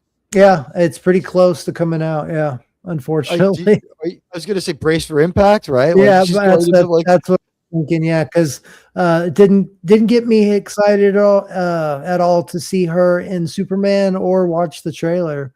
why are they selling her as space whore? Because she is. I mean, she made the whole plot of her of her giving Kal-El crypto is because she wanted to go party on a planet that had a red sun so she could get drunk and get wasted and I guess get Right. laid. So that's This that's Supergirl we basically found out was on a chunk of Krypton big enough to have atmosphere flying through space, and she watched everyone starve to death, and only Yeah. she survived. yeah. That's And she I and hate then, that origin tale. Just do the Yeah. other one. yeah, exactly. And Most then now of the all noise she wants had to a do better is one. and now all she wants to do is go party and get wasted and get a body count up. I mean, that's not the Supergirl I Call me want. crazy. Like, fired from a job is one level of thing, but like when I had like things like parent die or something like that, like the last thing I wanted was to get wasted and like haunt myself with it. It's like, Exactly. what is wrong with you, like super whore? Just Yeah. calm down, you know? Exactly. Walking around in a trench coat and she's too cool for school. It's like, give me Helen Slater. Yeah. Give me I- Melissa Benoist. I'm with you 100%, man. That's exactly how I feel. It's a complete waste of time. But what I'm hearing though is that J.J. Abrams is in talks to come back and restart his universe. Zack Snyder. Sorry, Zack Snyder. Yeah, no, Zach. I was going to say, wow. Yeah. I would say this though: the filmmaking style is eerily similar, aside from the Mhm. pedantic nature of Snyder, where it's like, if they walk up 10 flights of stairs, we watch every flight of those 10 Yeah. steps, and they don't talk, and there's no music, Yeah. and they just walk, and they'll open it, and like he's the most pedantic. Like, has no one in his films ever peed? Is that like, if it doesn't, because like, with him, it's like if it doesn't happen on screen, it didn't happen at all. And characters off screen are frozen in time until they come back. It's so weird how he has no sense of being able to progress a story. It's funny you brought that up, shitting and pissing, I guess, in your outfit. But I was watching a video about Star Wars. Oh, and, Vader? And Vader, apparently he shits and pisses in his suit because he has to. Does he really, or is it just like he's constantly like, no, things work their way through him, well, dump into the bottom part, and get like reabsorbed and filtered into Yeah, him, right? I mean, he does have a He tops him off in pocket his for it, leg. but since he can't come out of that outfit very often, he's in it, days at a time. So he has little pockets where the shit and piss ends up going into. But I just thought that was kind of funny you brought that up because I just happened to watch a I video. like to think he uses talking like about force the anatomy. I would like to think he uses force like magic to make it disappear and then fling it at his opponents. That would be the worst. That's JK that's what's happening in New York City. Okay. Yeah, That's what Michael it is. Rappaport. Yeah. Actually, maybe they opened a portal to J.K. Rowling's dimension of poop, where she said all the magician poop goes. Remember that crazy tweet? J.K. Rowling says some things that we like, some things that we wonder about, and some things that we hate. One of the things that we wondered about was, do you remember that tweet where she said, like, before there was plumbing, Muggle plumbing at Hogwarts, Yeah. magicians relieved themselves wherever they were and just wished the poo away. Yeah, they just use the spell to make it vanish. Yeah. Now we know where it is. Like a portal opened up on Michael Rappaport's blog, and just like all that. And now it's in our universe in New York, right in front of Michael you know Rappaport. what? Go get the DNA out of that feces there, Rappaport. That's wizard DNA, man. Yeah, exactly. You want it either has a bunch of metachlorians in it, or it has sorcery and magic. Let the shit flow through you. Drinker did a poll on Open Bar. Superman 2025 versus Man of Steel. 91% of people preferred Man of Steel. Yeah, that's not a good movie, but it's the best movie by that director. Yeah, Zack Snyder's mostly on the rails, though. Like, we didn't need stuff like, should I have let them die? Yeah. It's what the fuck, Kevin Costner? Yeah, and the reason that they're in talks to bring Zack Snyder back is because they really want a Batfleck movie. They want Ben Affleck to come and do a old, like a Batman Beyond with Dark Knight Returns. Batman. Yeah, Terry McGinnis. Yeah, that would be the only path to bringing back Ben Affleck. He's older and heavier. In The Accountant, if you saw it, like it's possible that he needs a few years for this to loosen up, because it looks like he may have gone a bit too far in a few places with the facelift. Did you see him in The Accountant too? I don't know. I don't pay attention to that stuff, but I have been paying attention to. Uncanny. He looked uncanny. Well, they all end up looking like that. Isn't that sad? I mean, not Damon, right? Damon allowed himself to age. He looks like a 55 he still looks good. I mean. But a lot of these actors, I mean, like John Travolta, I mean, he's one of the worst. But yeah, they want Ben Affleck to come back and play an older Batman. And if they did a Batman movie based off of this new comic book series, Absolute Batman, his bat symbol actually turns into a battle axe. So like he has this extending pole like Nightwing, and he attaches it to his bat symbol, and it comes off of his chest, and it's a battle axe, and he's like as big as Killer Croc. He's like, it's pretty awesome to read, honestly. It's pretty cool. He's actually friends with Waylon Jones, Killer Croc, and Edward Nygma. Like they have like card parties, like poker parties and stuff like that. It's pretty intense. It's pretty crazy. You're a wizard, Harry. You're a wizard. Harry Potter poop jokes is right themselves. The Ketracel White from Deep Space Nine is made when Chuck Norris sweats. I can believe that. And bring back Keaton. You know what? After what we did the last couple of times, first one movie we burn, and in the other movie he gets killed stupidly twice off screen. I hate that Flash movie. I hate what they did with Michael Keaton in that. Writer? Am I right? I think so. But God. that whole movie, I mean, I knew from the get-go, man, like Ezra Miller, there's just never been anything that he's like Jared Leto. There has never been anything that I've seen him in that I've really like been like, oh, that was a pretty good movie. He did a really good job in that, He did indie stuff people really liked. That's why you didn't see it. Yeah. And funny enough, Jared Leto and Ezra Miller both have cults devoted to themselves. Allegedly, but yeah, we've heard that crazy story, and I tend to believe it. That's the other thing, is like, why would you want Jared Leto around your movie and your actors? And like once you know how kooky he is, why wouldn't you be like, it's just kind of going through my mind that like maybe like Jared Leto, does he maybe think he's made of wheels and gears? He's pretty. We're fairly sure he's done a lot of drugs, sir. I like the music of Depeche Mode. It's like, shut up. Shut up. Shut your mouth. Yeah. Dead. You have an extending pole too, 10 man. Yeah. What do you think of Headcase's proposition here? Who should Batman Beyond be? Bring in Brandon Sklenar, who was supposed to be the Batman replacement anyway. It's not his fault that he knew Justin Baldoni and Blake Lively when they went to war. Maybe he just told the truth. Maybe but I honestly consider the Blake Lively Justin Baldoni thing to be two assholes fighting over who's the bigger asshole, and so, someone's gonna get bragging rights. No one wins on that one. The sooner you end it is the sooner you start to win. You win the day it ends. It's terrible, for both of their careers, and it's an annoying thing that's been going on and on and on. So,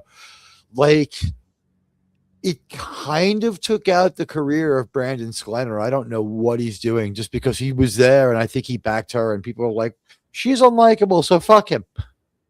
And he was on a path to play Batman, and now we're hearing terrible things like Pattinson coming back, and I think that would be horrible. I thought he sucked in that role. I used to have a really good answer for that, but now I can't think of the actor that I was thinking of to play Terry McGinnis.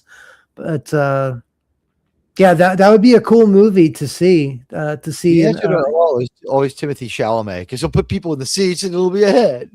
Yeah, You can still pull it off. He's young enough for the next couple of years. Do it now. Yeah. Would you do it with crime, with new villains, or would you use the Joker gang like they used in the animated series? Crew or whatever they're called, Joker's gang. I would definitely use them, because you know what? You're not talking about sacred characters. It's not the Joker. It's not Batman anymore. He's now in the role of Chloe from 24. That's true.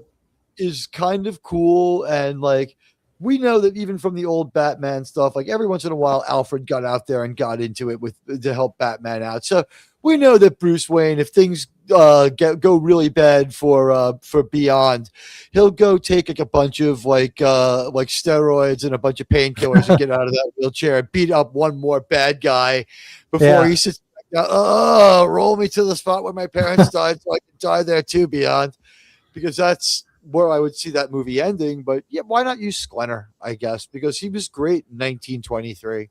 And then I have one more question. Would you use a closed mouth, or would you use the lips like they did? You know what I mean? Have the lips. The outfit? Yeah. I would use the lips. Why not? Have it be but they're married to the nanoprobe technology. Never get people to stop using it, because they like to be able to deploy and undeploy the hood at will and have you see the actor's face, and so does the actor. Yeah. So we're gonna have to let's accept the nanotech on that one. So since it is nanotech, give them the animated mouth, and this way, we don't have to kill anybody throwing them across a ravine. Although I want some practical stunts in any Batman movie. Yeah. Oh, yeah. The more practical, the better. I mean, Hollywood relies way too much on CGI these days as a crutch, and I think that's one of the reasons. I think that's one of the reasons, honestly, why everything in Hollywood has gone downhill. Everything's become too easy for them, so their minds have gone just completely numb, so they don't have to write. They can use AI to write themselves a screenplay if they need. They use CGI for everything, and probably now they're using AI for most of what they're doing with CGI and stuff like that. We need to get back to practical effects and actually getting back to caring about the franchises and writing a screenplay that is that cares about the franchises and cares about the lore, or at least does no harm. Yeah, at least it doesn't harm them. Yeah. I think the Star Trek movie that they're looking at rolling out will probably be a do no harm kind of Star Trek movie. I think that's going to be the thing. It's if this crew doesn't work out, they can just fire up another Star Trek show. I think that's what they're thinking with that one. And hello over on the Bumble side. I love how when I turn on Rumble, there's commercials from when between terms when Trump wasn't president, where he endorsed things on Rumble. So you turn on your stream and it's Trump. It's you if only he was introducing the show. It's he's a fantastic guy. I want to look around. Admiral, Huge. It's so huge. he was Ensign Teague until I made him what he is today. He's nothing without me. But it's so funny. It's like we see 47 on there, endorsing like the Star Trek show, and it's like it's always a little bit bizarre. But hello over on Rumble, where there seems to be a couple of people watching, and like I said, I think we like the YouTube outage. I believe it's regional and took out like some of Europe. Like a lot of the European YouTubers, their streams weren't working at all. Yeah. Whether or not it's roving is hard to say. That's what happened to me.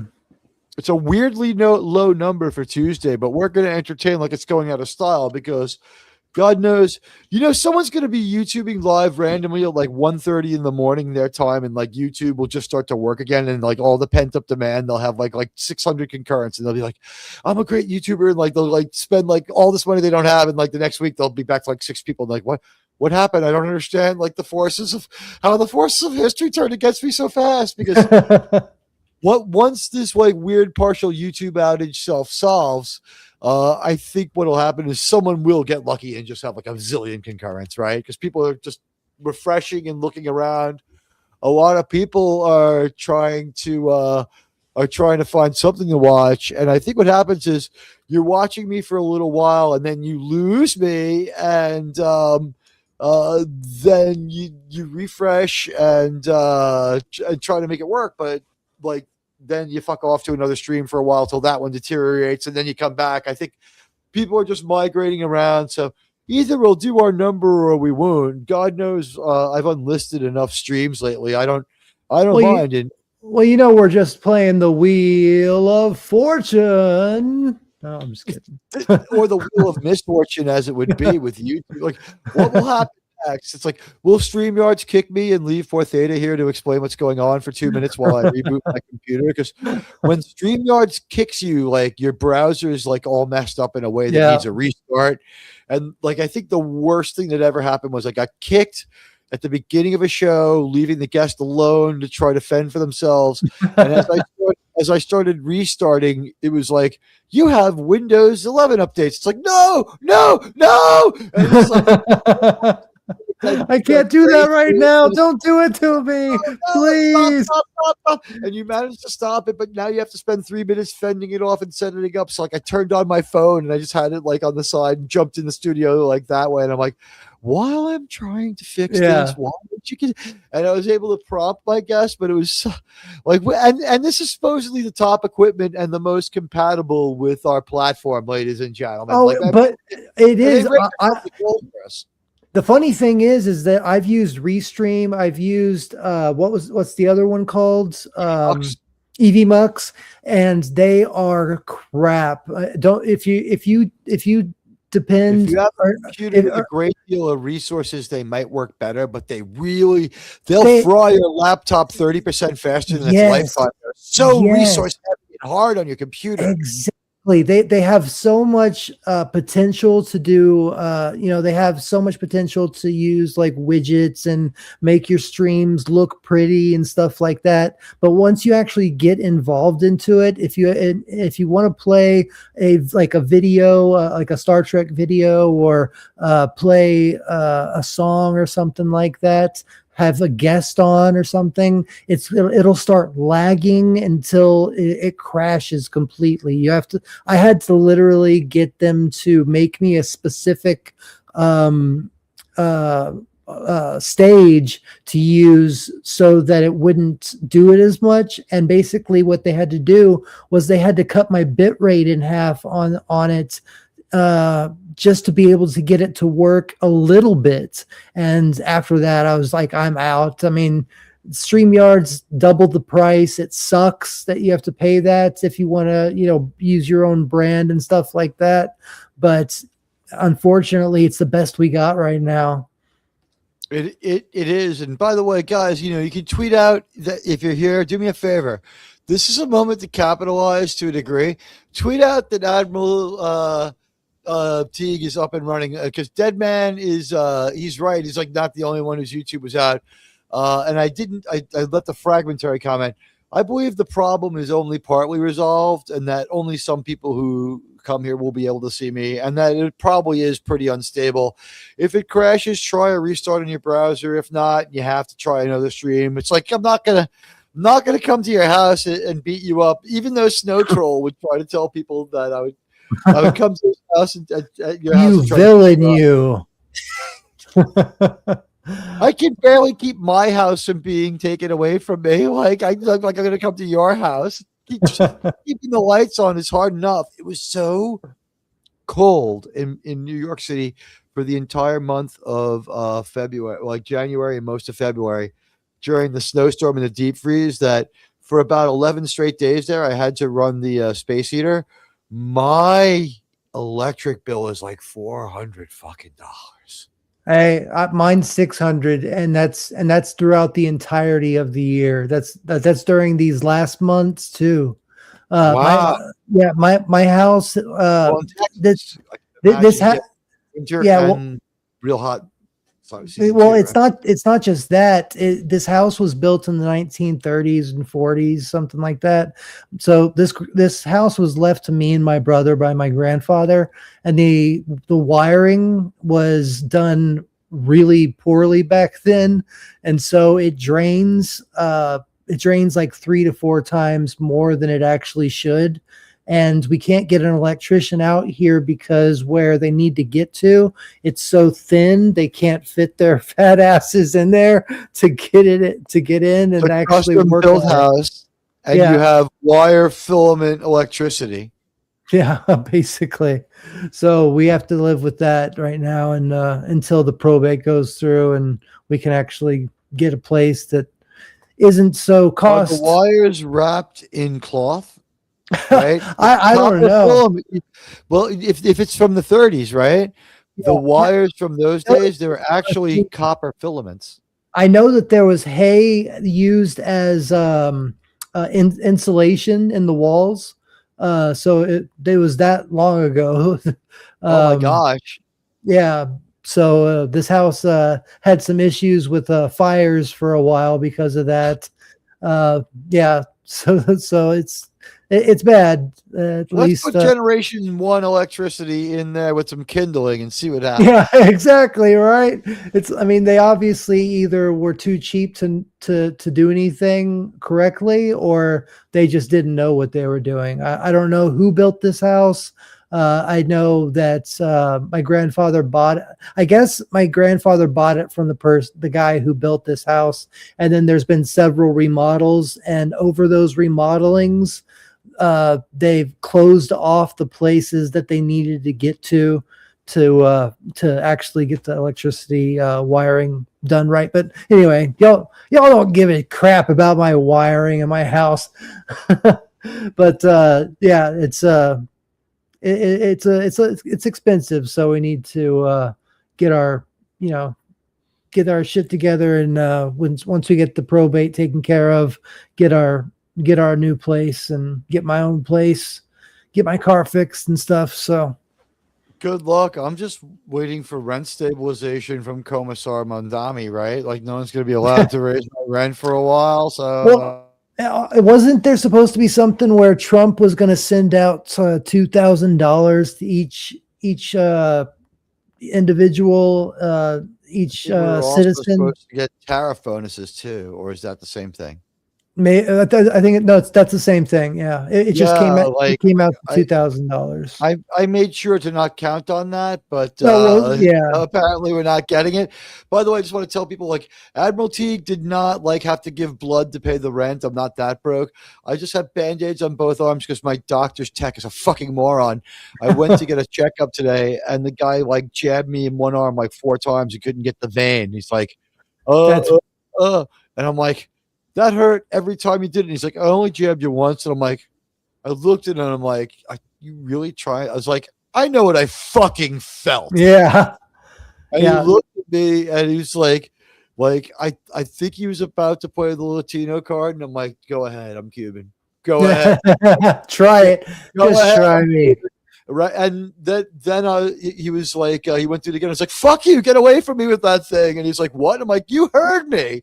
I was like, the doctor can do it. And he's like, when the doctor came in, he goes, I'm sorry I couldn't get a van. And this guy goes, oh, that happened again. And I was like, this is going on all the time. That fucking hurt. Did this guy actually go through nursing school? Does he know what he's doing? Is he just a guy off the street that shoots up and he brought him in here trying to get blood? I have been through hell with doctors in the last 3 months, not with it. Like, thank God in a way that didn't have long-term repercussions. Like, my doctor lost his lease at his building, disappeared out of nowhere, and couldn't get in touch with me or take calls because his secretary was out of there too. So then months go by while he tries to get a new office space. I don't know what's going on with him. I find another doctor. She's a jackass who doesn't know how to work the insurance companies, tells me, you go do the paperwork for the insurance company and just submit it and I'll get to the prescriptions. After I do that, she's too lazy to do that. Tries to gaslight me back on it. Somebody got a very low Google rating, but then my other doctor popped back up and I'm just like, all right, I'll go to you. And I'm feeling like, okay, it's going to be all right now. And then this guy like jabs, like shanks me in the elbow, in the crotch of my elbow, like 4 times in a row. And I'm just like, that fucking hurt every time. He's like, I only pinched you once. I was like, I know what I fucking felt. And then he walks around the corner and the doctor was like, who was that guy? That guy's been coming in here looking for blood to build it. Like, if you're going to source like some sort of supervillain off me, you'd better just only rely on being clever and underhanded because it's not going to be that strong. That's or immune to pain because I was like, that fucking hurt, man. And then like my doctor came in and he finally did it and it was no problem. But I was just like, I just finally back to my original doctor and we'll find out like next week. Hopefully everything's okay. Knock on wood. Last checkup was too. But like the other doctor just being like, I think it's your fault and I don't think I should have to give you a prescription. I'm like, without one of those prescriptions, like I could die. She's like, I don't, goodbye now. I'm like, you bitch. I'm actually going through something really similar. My doctor retired January 1st was her first day of retirement. So I've been going to a new doctor and they've gotten my prescriptions all messed up and everything. And down that road. Yeah, it's awful, man. It sucks having to, especially like, because I have really bad social anxiety. So like me, especially with doctors, I just had really bad experiences with doctors. So when I meet a new doctor, I'm very hesitant. I'm very nervous. My blood pressure is always high. They call it white coat syndrome. You know, you go in and your blood elevates just because you're in a medical environment. Yeah, exactly. Just by being in a new medical environment, like I've been through so many doctors that either won't listen to me or they mess up my medications because I've had 2 heart attacks. I've had a couple of blood clots. I've high blood pressure. So, I mean, I've had a lot of stuff that I've been dealing with the past 7 years or so. And so when I go to a new doctor, I'm really terrified that they're going to screw up my medication and, you know, something's going to go wrong. So anyway, hopefully I have another appointment follow up on Friday with him and hopefully we can get this all straightened out. But yeah, I'm just trying like hell because I live with my mom and my brother who both don't have jobs, and I'm paying that electricity, I'm paying the internet, I'm paying for food, I'm paying for gas, I'm paying for everything here.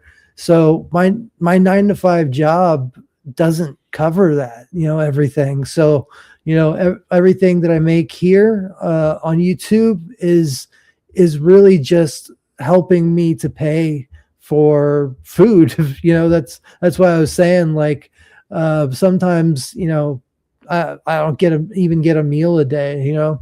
So I'm working my ass off to try to get this new channel up and running so that I can actually get people to, so I can get YouTube to put ads on my videos and maybe get sponsorships in the future and stuff, and kind of make my life a little easier.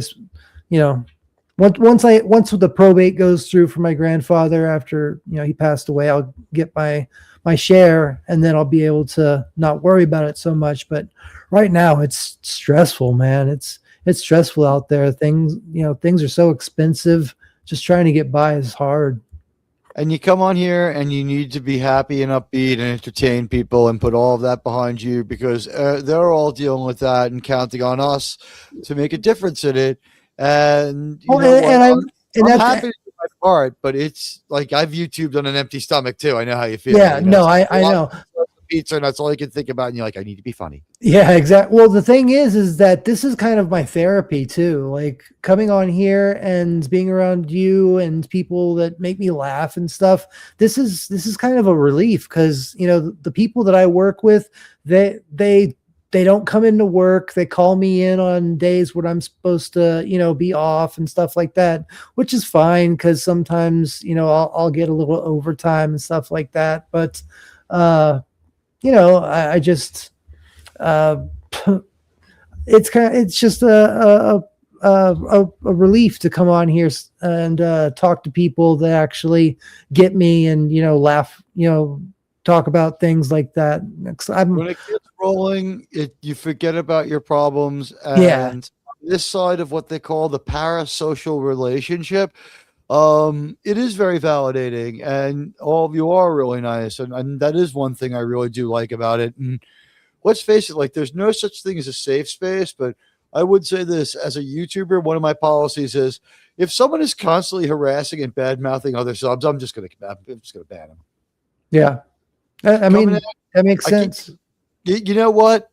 There are no safe spaces, but if you're a feral douchebag, yeah, do I need you? Yeah, no, yeah. If you're just there to push people away. Yeah.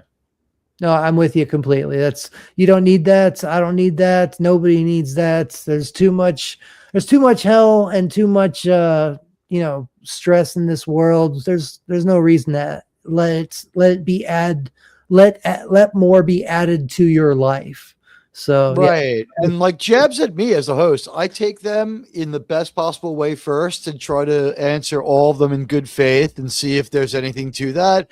And if the person's just vitriolic and hateful, then yeah, at a certain point you have to turn it off, because they maybe it's somebody who hates you sock account. We have that experience going on, you know. But also the other thing is this: it's like, why get tripped up in a crazy conversation with someone who's not talking to you in good faith? If someone there have been a few great conversations that I can only credit to. People said something to me that I totally didn't know, didn't agree with, and even maybe annoyed me a little bit. But rather than like lose it, I was like, tell me more about that. What makes you think so? This is why I think differently. And then like at the end of it, with nothing resolved, like another topic comes up and no one's angry. And it's been given its proper attention, and we give it a good think through. And, you know, like that's maybe we're not here to solve problems. Like, you don't have to close it off. It's like, maybe we can't. Like, I'm not saying like let's do mystery box YouTubing, but like there's not if there was an answer to everything, like we'd just be set. Yeah, exactly. We don't live in a 1997 like off-brand Japanese monster movie where things just happen. And to tie it back to Tron Legacy, like I was saying, nothing's perfect. If we could have a perfect life, would it really be worth living? You know, you gotta think about it in terms of, you know, the suffering that we go through makes us not only stronger, but it makes us appreciate the good times even more.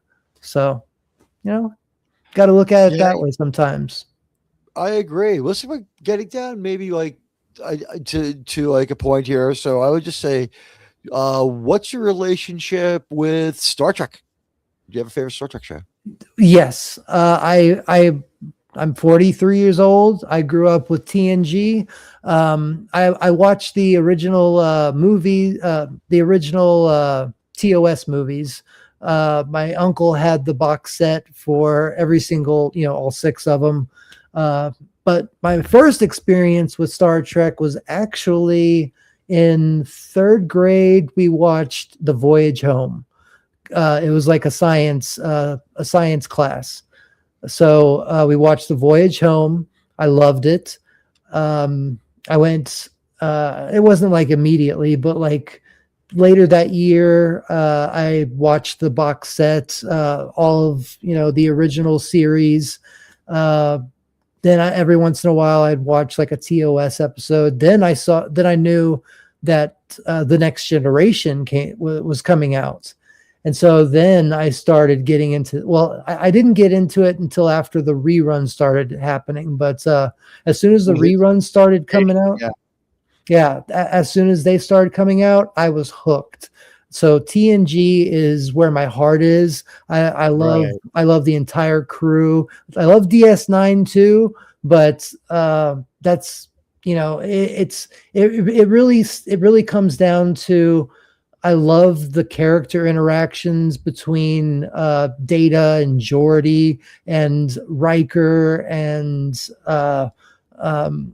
Jean-Luc and Q. The relationships that were written into that show just felt so real to me, and so like I could step onto that ship and I could be a part of that family. It didn't feel like a military operation. It felt like they were a family. There was something special and unique about that utopia that they tried to present in that show. And those episodes that I was talking about earlier, Future Imperfect, Parallels, Tapestry, all the Q episodes, and I love that literally the entirety of doing YouTube is like therapy for me as well. At least you got your thoughts out. Godspeed. Thank you so much, Dead Man. I appreciate that.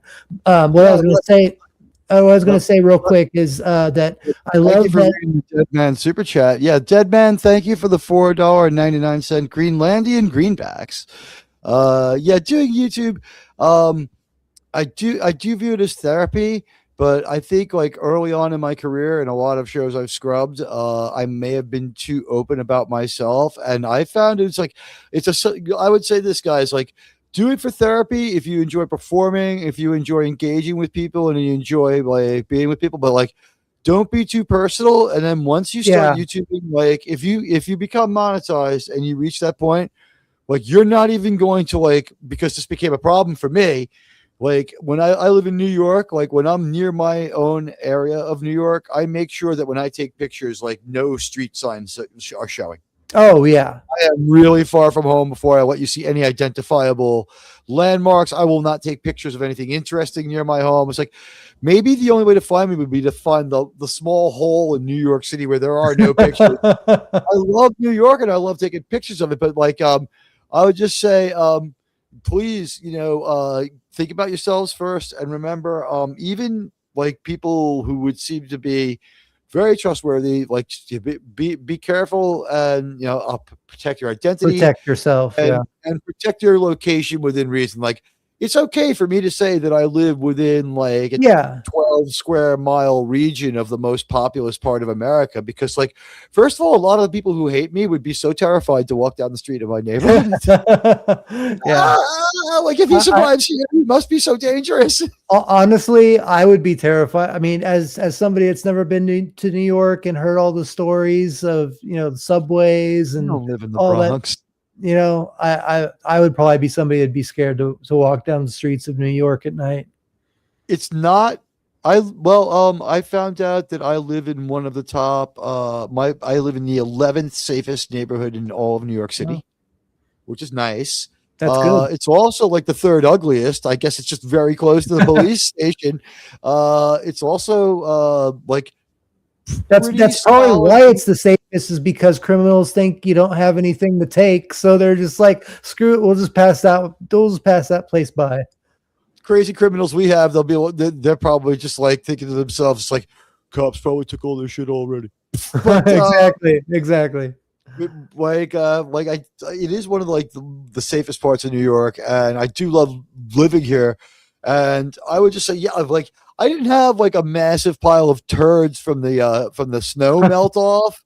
Well, then you're not living New York style. I'm just kidding. Yeah, right. We have to embrace Michael Rappaport. Exactly.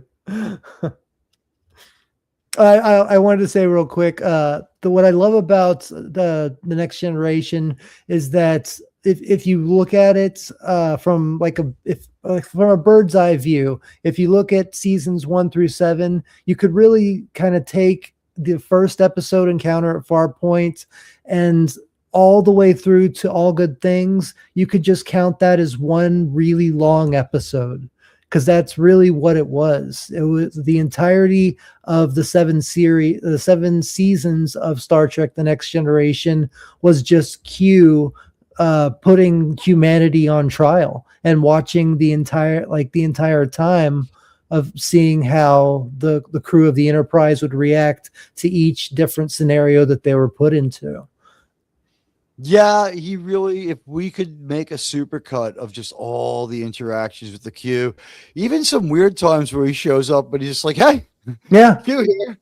exactly. You guys sure are fuck. Well, see you later. Like he does that once or twice too. I mean, Exactly. there's a little more to it than that, but there's a couple of episodes of the Q's just sort of breezing through. It's like pretty hot girlfriend, Picard, rather than just use my powers to make one just like her. I need yours. It's like, Yeah, Q, exactly. can I have the one just like her then for me? He's like, no, Exactly. dick. That's what I love about John Delancey. John Delancey is such an underrated actor too. I wish he had gotten more parts, like in different media and stuff. But I love him as an actor, and I hate what they did to him in Picard. I hated. Oh, that was so stupid and a low effort aging. Every character really that has was. always decided that the best thing they could do is look older. Yeah. EMH has done it. He did it. I find it really, really disingenuous with just de-age them or give us some new fucking characters. Yeah, exactly. Or Or at least put some love and thought and this and lore and nostalgia into it. I mean, don't just. I mean, you made Captain Picard into an invalid. I mean, like a very weak C-3PO like robot. Hang on one sec. Yeah. Admiral Teag, please stop using copyrighted material. One sound effect, but I want to thank our RTNZ Welshie for the $5 New Zealand super chat. Very generous. Says Chuck Norris's right knuckles are nicknamed the Justice League. His left knuckles are known as the Avengers. And strangely, his balls are called the X-Men. You know what? In the words of Dr. Evil, if you've got like the kid, like Patrick Stewart as Professor X, it's like there's nothing like a freshly shorn scrotum. I am so looking forward to him dying in Avengers Doomsday. If he survives that movie, I'm going to be so angry. I want to see Captain Picard die again. I'm not a fan. I've had enough Captain Picard. I've had enough Professor X. I've had enough of his terrible cameos. And I think that, like, as much as I love Next Generation, are those just 4 of the most forgettable and bad movies we've ever experienced as Star Trek fans, especially Insurrection? Yeah, especially Insurrection. But First Contact, I absolutely adored. I still love it to this day. I love Zephram Cochrane. I love I guess maybe because I grew up with TNG, and when Best of Both Worlds came out and I watched those episodes and you saw Locutus of Borg, and there was so much writing on that. It hooked me. It just got to me. So when First Contact came out, it put a lot of weight on the worlds, like what would happen in the future and stuff, if there's going to be any changes and stuff. So I loved First Contact, but yeah, the other movies I could definitely say they weren't as good as the original. Off the rails from the beginning, right? Like that first movie with the Nexus. It's just Generations. Time cheat plot device does not work. With the second movie, as much as I understand that people do like it, there's like a couple of plot holes in that movie that make me completely insane. Like what? Okay, I'll give it to you. Because I want to think about it. Okay, here we go. Whoopi says to Picard, when Picard enters the Nexus, Uh-huh. and he sees his life that's almost right, but it's kind of botched up, and it's not Bev. You know what I mean? It's just like, and like Rennie is like 12, and it's like, Oh, yeah. I was Rennie, like who was 20 or 22 by the time of this movie. I thought you were talking about First Contact. You said I'm talking. Oh yeah, no, I'm sorry. Generations. Generations. I completely agree with you. Let me go with First Contact then. Here's my First Contact gripe. Yeah. When we follow the Borg back, we follow the temporal wake through time because they don't want to do the traditional Star Trek time travel that they had done in the past. And I found that to be horrible. I thought it could have been a cool Star Trek moment for them to see the Earth change. And they'd be like, we need to do the slingshot maneuver around the sun before we get swept up in the temporal effect. And you could have had a much more Star Trek-like time travel. And then also, here's a cool theory. Never thought about that. Yeah. But like, here comes the temporal wake. Like, have like a practice effect coming towards the other ships disappearing. Blipping. Yeah. It's not exploding. Kind of like Future Imperfect type of thing where the ships. Like, Mr. Data, can you plot a slingshot maneuver around the sun, sir? I've already got it laid in.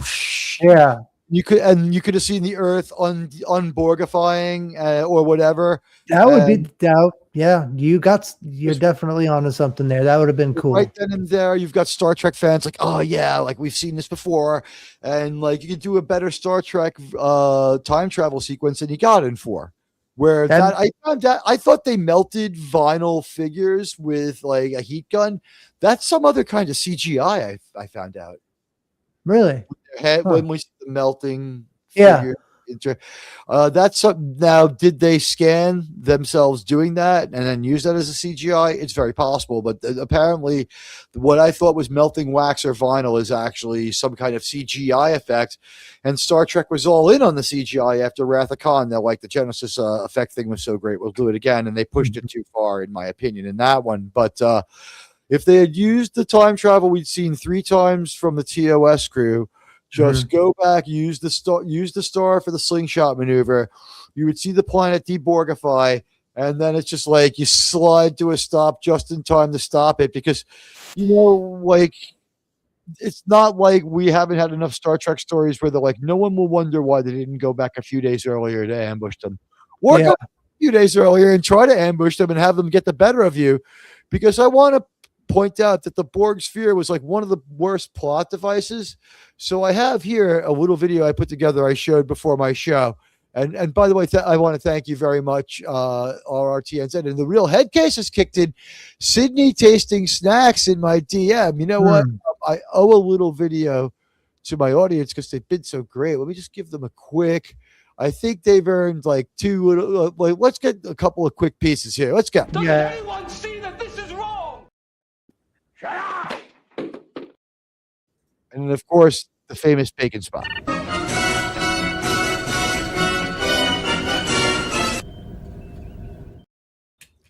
Isn't that horrible? Strange New World Spock was freaking out because he ate bacon. And he was having an emotional overload, so he ran out of the room to scream into a pillow and punch the air. I do have to say that your chat and your audience here are amazing. They're wonderful. They're very generous tonight. Very generous. Yeah, very cool. Okay, I saw that. Thank you, by the way. And yeah, you guys are the best. We're going to give you the most entertaining show we can. Looks like you're having fun so far. This is from. Oh, and he did it to me. Now he left me as the host. We're just talking about he hates when he just leaves the host, or he leaves me there. And okay, I have this stupid fucking silent power mouse that came with my computer. And my thumb hit the back button thing that they should never put on any mouse. I know, right? And it's funny. We were just talking about that earlier. You're just saying, leaving the guest as the host and stuff like that. Yeah, I'm prepared for it these days. Yeah. I've got my Bluetooth mouse now, and it should work a lot better. Let's see. It doesn't want to turn on though. Piece of shit. Did you die on me? That's what's been happening to me, man. Maybe it is a Star Trek thing where we change the past and our mouses don't, our mice don't work. Our mice don't work anymore. I think the electronic ones we should fairly call Mises. Mice, It's just funnier. Mises, the Mises of the didn't work. feces. Yeah, and I'm back. Yeah, I got my Bluetooth. Like that's of all the other things I have to remember to do. Like make sure the right microphone is picking me up, which I'm going to do right now to make sure it didn't do any of those fun little things that it does. Okay, Yeah. still with the right microphone, and obviously my headphones work. So thank you. Yeah, I didn't leave because of your chat. I left because I hit the back browser button on like the gamer mouse that they give you with the CyberPower computer. I still fail to see the use of that feature. I honestly fail to see the use of that feature. Yeah. It's just there to mess with you, man. That and like just about everything StreamYards does every day where they're like, we've got new improvements for you. And you go in and the interface is just another disaster. And you're like, how do I work with this? Yeah, it's like, especially when you do it like on a day where you're busy, like you would think we could take for granted that we could just jump on the stream and like turn it on and turn on the YouTube machine.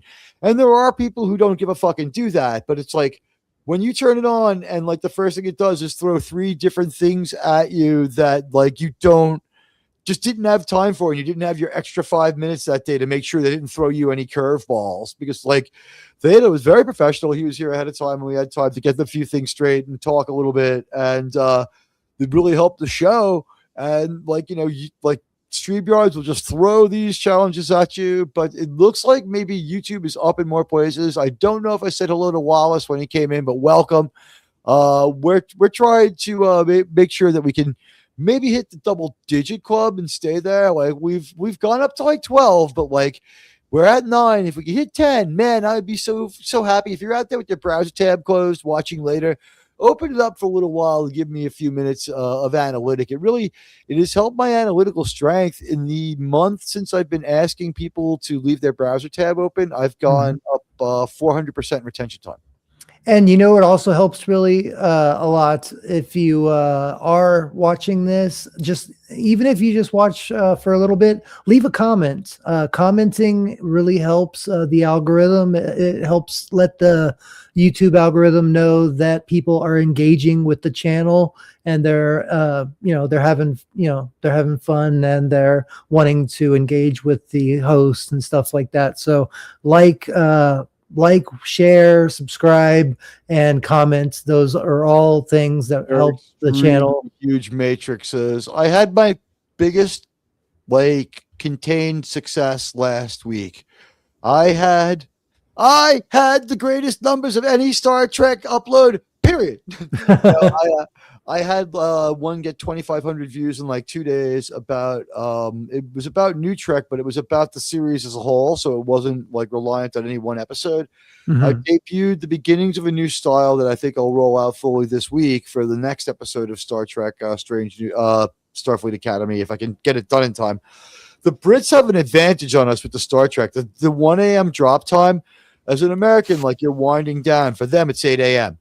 Like Az can like roll out of bed, have his coffee or tea, sit down, turn on Star Trek Academy, record it, and start making his video right away. Yeah, exactly. Like 2 in the afternoon, East Coast America time, which is the biggest English-speaking market in the world, and you're advised most of the time to drop stuff at 2 p.m. Although I found the drop 2 to 4. Yeah, about 4 is when I hear is the best time for the type of content that we do. 4 on Thursday, Saturday, and Sundays is the best time schedule to do our type of content, like do an upload. To do pop culture stuff. I did it on Friday. I dropped it at 6 in the morning, though. I've become kind of like, I've realized that if I drop it at 6 in the morning, I can work Reddit all day. Yeah. It starts building up ahead of steam pretty quick, because the Redditors will at least watch it so they can call me a piece of shit or whatever they need to do on Reddit, because, of course, it's Reddit. And they do what they do over there. Yeah. But I do find it like it's kind of cool to, if it's a short one, the kind of thing you'd watch driving to work, I'll drop it at 6:45 a.m. Eastern. Yeah. so that people can watch, have their cup of coffee and watch. Exactly. I like that. I like waking up and at like 6 or 7 and having like new content to watch. In fact, that's something I've been thinking about doing with my new channel. Is I don't know what I'm going to be doing yet, but before I go to work, I'm thinking about streaming for like 45 minutes to an hour before, just to have something each day, something going. I don't know what it's going to be yet. I don't know if it's going to be talking about, pop culture news or just what's on my mind or something like that. But just to do something, just to get out there and have something going every day. You want a low stakes thing that's interesting. Speculating on what the hell's going on with Star Trek is just no one wants to touch it because Disney's so much bigger. But Paramount just got a major injection of money with a company as wealthy, if not wealthier than Disney out there. The Ellisons who bought Paramount were trying to buy Warner Brothers, and maybe they still might. But one of the things I found interesting was that David Ellison was saying that if he bought Warner Brothers, he would make 30 big movies a year. And I'm thinking $200-300 million a movie. He's talking about fielding an entire league of sports teams worth of pay, like a baseball team. Yeah. 300 million. So like 1 year's pay. He's talking about an entire league, like 30 freaking movies at like the amount of wealth that he was flexing that he had. Like if he is able to pull off what he says, where he wants to make movies where some of them will be made for the whole family and a lot of them will be made to be fun for the whole family. Like maybe leave the young kids at home, but most of the family can watch it. Yeah, he want and maybe nothing, maybe some movies that just won't repulse the family, and maybe not spike the football on dad the way Disney loves to do. It's like in the American dynamic. Okay, I realize there's a lot of 2-income homes, but like dad usually does the majority of the work, right? Like, on average, you're a father. Take your family to see The Mandalorian and Grogu. What are you going to see? Like most fathers have split throughout the entire Disney verse. Mandalorian is like the only good guardian, and he's like a retard. He's of doing anything. And geez, what did you think of that commercial? That was so crappy. And they the movie itself is the least amount of money they've spent on any Star Wars property, Star Wars movie. I think of all time. Why would you spend any more? But they get, what? They're going to get to write off their tax in their taxes. They're going to get to write off their settlement with Gina Carano, because if you put it in the movie, which would be logical. By the way, I have a fantasy about how this movie could be a huge success and creep it. Like it won't save Star Wars, but how this particular movie could move the needle. How about this? They put Gina Carano in it, and so like Pedro's like, I won't be in any scenes with her. She's not woke. And then like Bo-Katan is like, I'm not going to work with that unwoke woman. And then like Lupita Nyong'o's like, absolutely not. And they're like, because so many people don't want to be in it, like we've changed it to Star Wars Cara Dune, and it's like all of a sudden this is the biggest Star Wars movie. That would be awesome. Force Awakens. Because no one wants to work with her, but she's actually from this fucking planet, and like you and I could relate to her. Well, you know what's gotten Disney really scared, and now they've invested a lot of money into AI, into I forget the exact platform, but all these new YouTube channels that are making these AI stories. There was one that made me cry. There was one Star Wars short. It was like a 10-12 minutes short film, and it looks beautiful, and it was all AI, and it was Luke Skywalker going through the world between worlds, and he walks out of the door to see young Anakin telling Shmi, his mom, that he's leaving to go train to be a Jedi with Qui-Gon Jinn. And then the adult Force ghost of Anakin comes out of that door from the world between worlds. And then they have a conversation with each other. And it was just such a beautiful moment that we're never going to get with Disney. But it was just such a beautiful moment that you can tell the fan that made that cared about the franchise so much. And it was just so sad to see that we're never going to get it, but it was so beautiful to see that moment happen in what looked like real.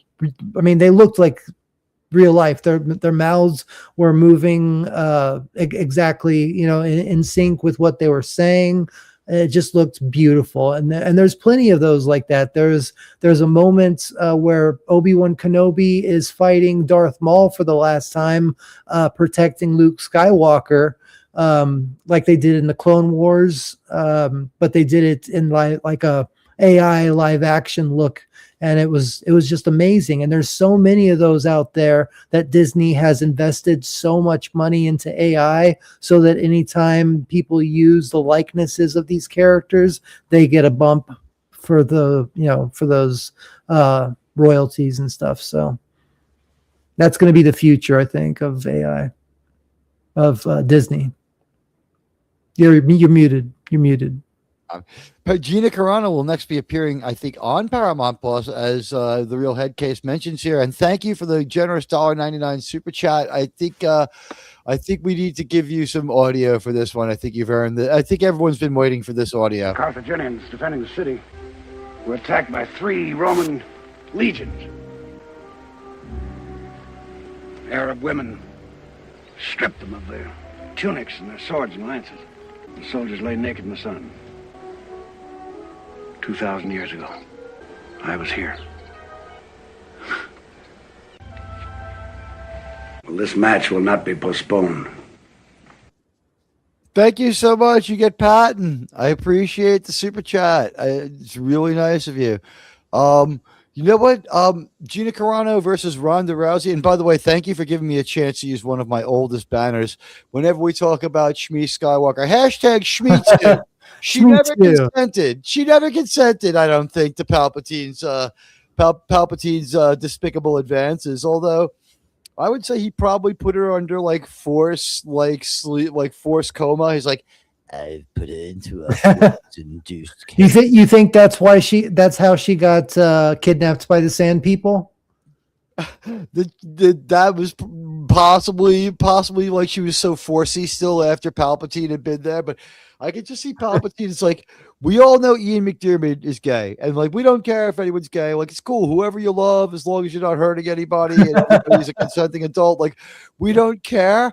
But Ian McDiarmid, he can be a little smarmy, and it's always funny. He's like, oh yeah, mother.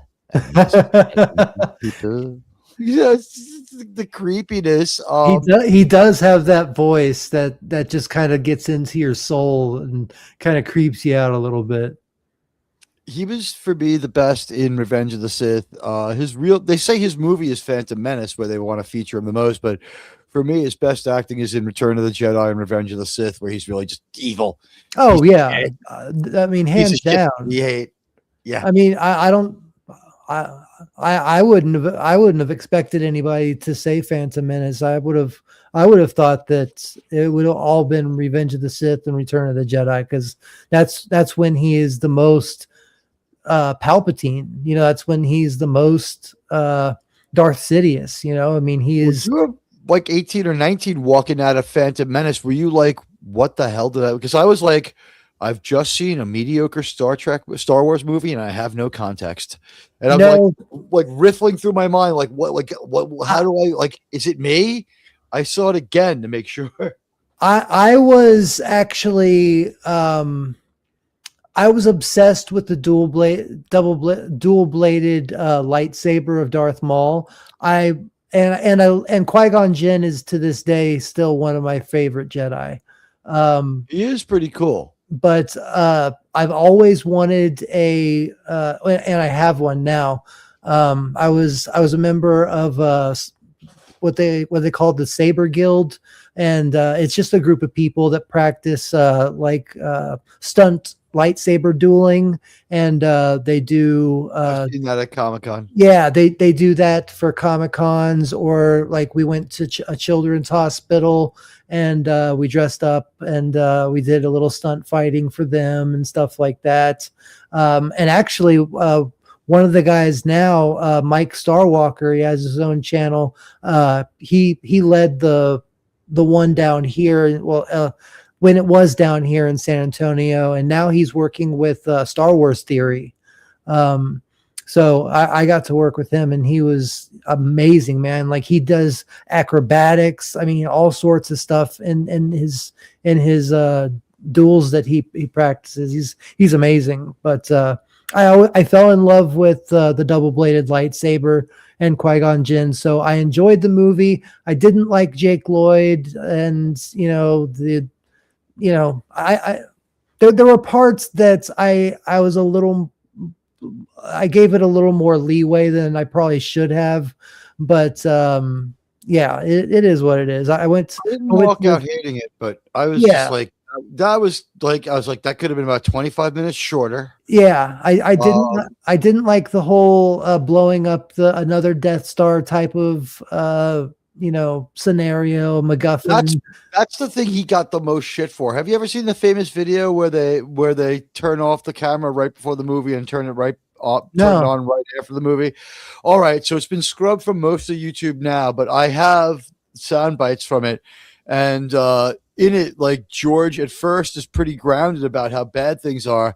And then, like, he's had the camera goes off and comes on again. It's like an old 90s VHS camera, I guess. Mm-hmm. And when it comes back on again, I think it's Irving Kershner or possibly Frank Marshall as one of his money men, is berating him about how the ending, he says, you go from hijinks with Jar Jar to whatever's going on with Anakin and the droid ship to the hero, back to more comedy with Jar Jar, and then whatever the hell else goes on with and George, like, he's coping, and like he yells, I make a certain kind of movie, stylish to be that way. And this is part of his comment. So listen to this. This is his comment on seeing the first rough cut of Phantom Menace, and obviously ideas. Here we go. Stylistically designed to be that way, and you can't undo that, but we can diminish the effects of it. Oh, that ending was fixed from what he did. It was even worse. Wow. Yeah. That's scary to think about what we could have gotten. Or if he would have directed The Godfather or Apocalypse Now like he was supposed to. Could you imagine how horrible? Well, oh my God. I just watched an interview. What was it? Martha? Was that his ex-wife? Martha Lucas? Marsha Lucas. And she had a lot to do with the Phantom Menace. She had a lot to do with Revenge of the Sith. I heard he secretly paid her under the table to do one more editing pass on it. Really? Notice that one feels so much more like Star Wars than the other two. She lied then, because she was saying I had nothing to do with the Clone Wars or Revenge of the Sith. I haven't even seen them. Oh, maybe she has an NDA on Revenge of the Sith, or maybe George just did a much better job. But the rumor is, and it's just rumor, so maybe it's not true. But the rumor is that because she was he married his original editor. She edited Star Wars, right, or helped edit it. So she was one of the editing team. And the rumor is that because she understood Star Wars so well, and because the things she said were so on point, one is that when she speaks, George has told her how he feels. So that's coming right from George, basically. Mm-hmm. And the other thing is that she did a final edit pass on Revenge of the Sith, and intensified the action so that it felt more like Star Wars. But you know what? Like, someone else could have pulled it off with just a phone call from her, just like cut out everything unnecessary. Yeah. If you look, there's one editing mistake with CGI in Revenge of the Sith, I think in Palpatine's office. If you watch really carefully, I thought it was supposed to be an effect for a while, but I think it's a mistake. I believe it. Because yeah, go ahead. Okay, so after he kills Samuel L. Jackson, and he's like, "You're fulfilling your destiny, rise." Yeah. Beta. If you watch really carefully, they fucked up with the CGI, and Palpatine has no feet. And I'm gonna have to rewatch that.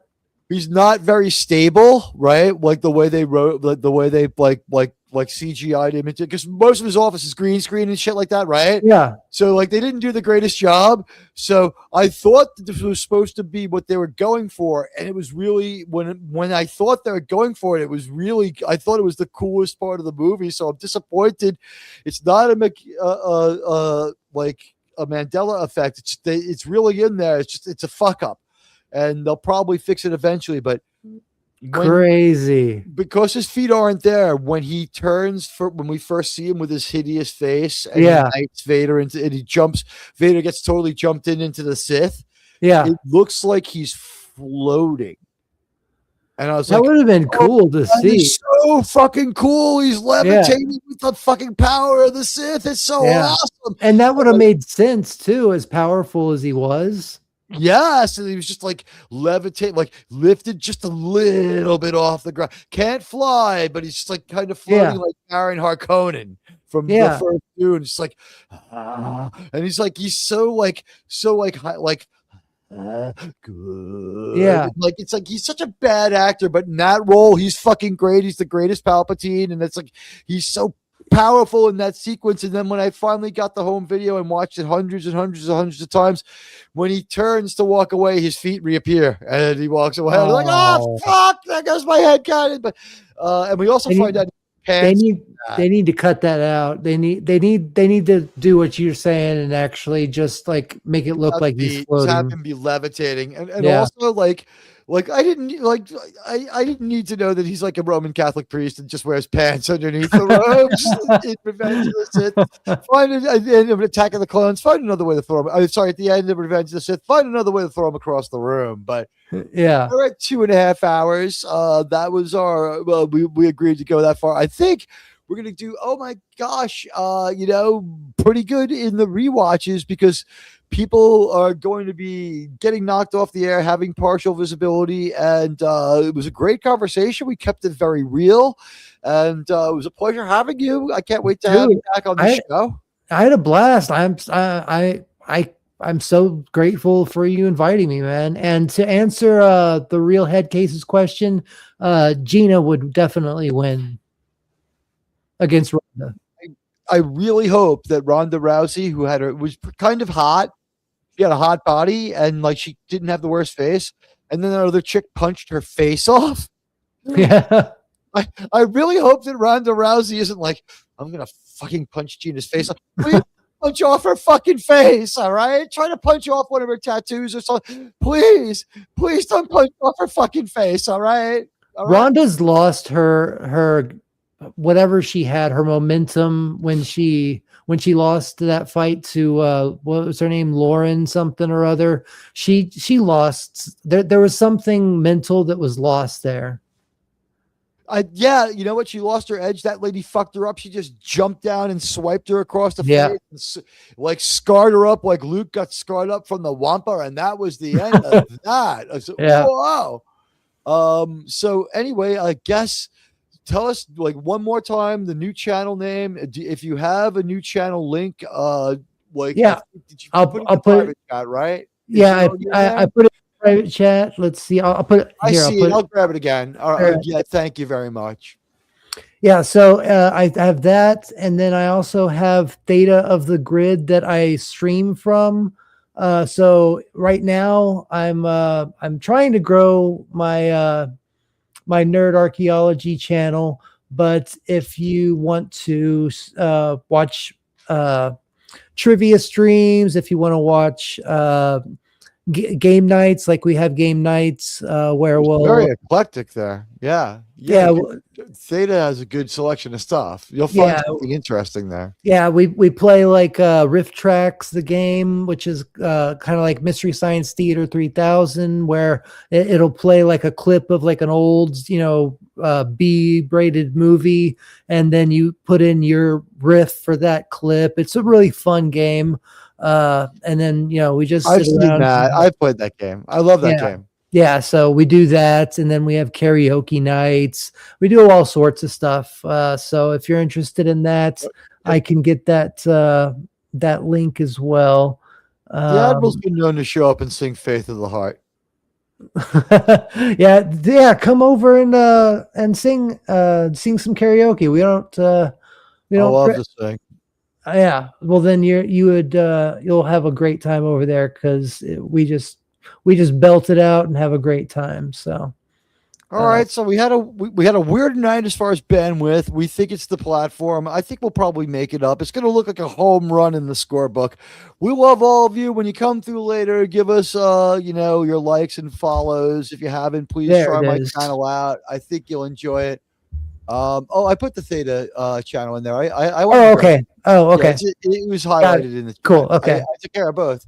You This are on top channel. of it. Yeah, I have the best mods, but also like I'm getting better at this producer thing, and I think I actually I'm improving as an interviewer.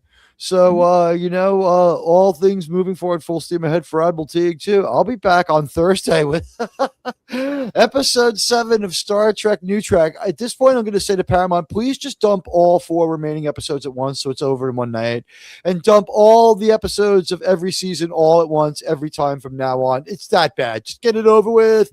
The mockery is intense. If you want to resurrect Star Trek, this is not the way.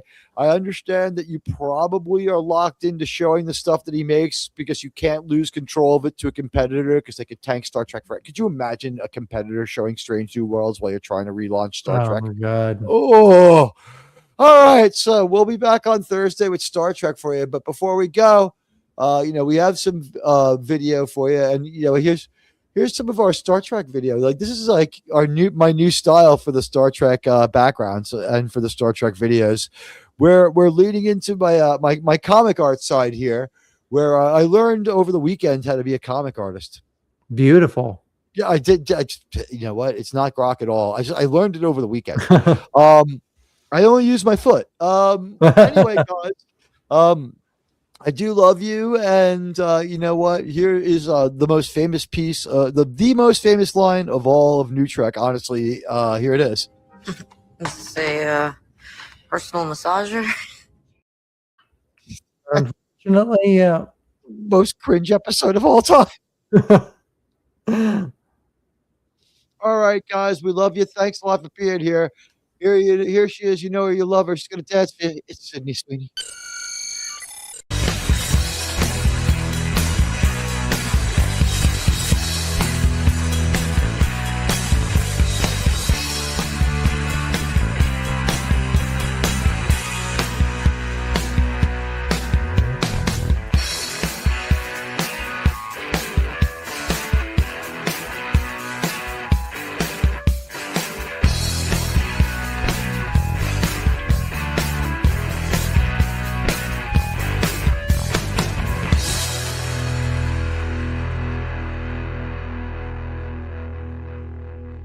The word decent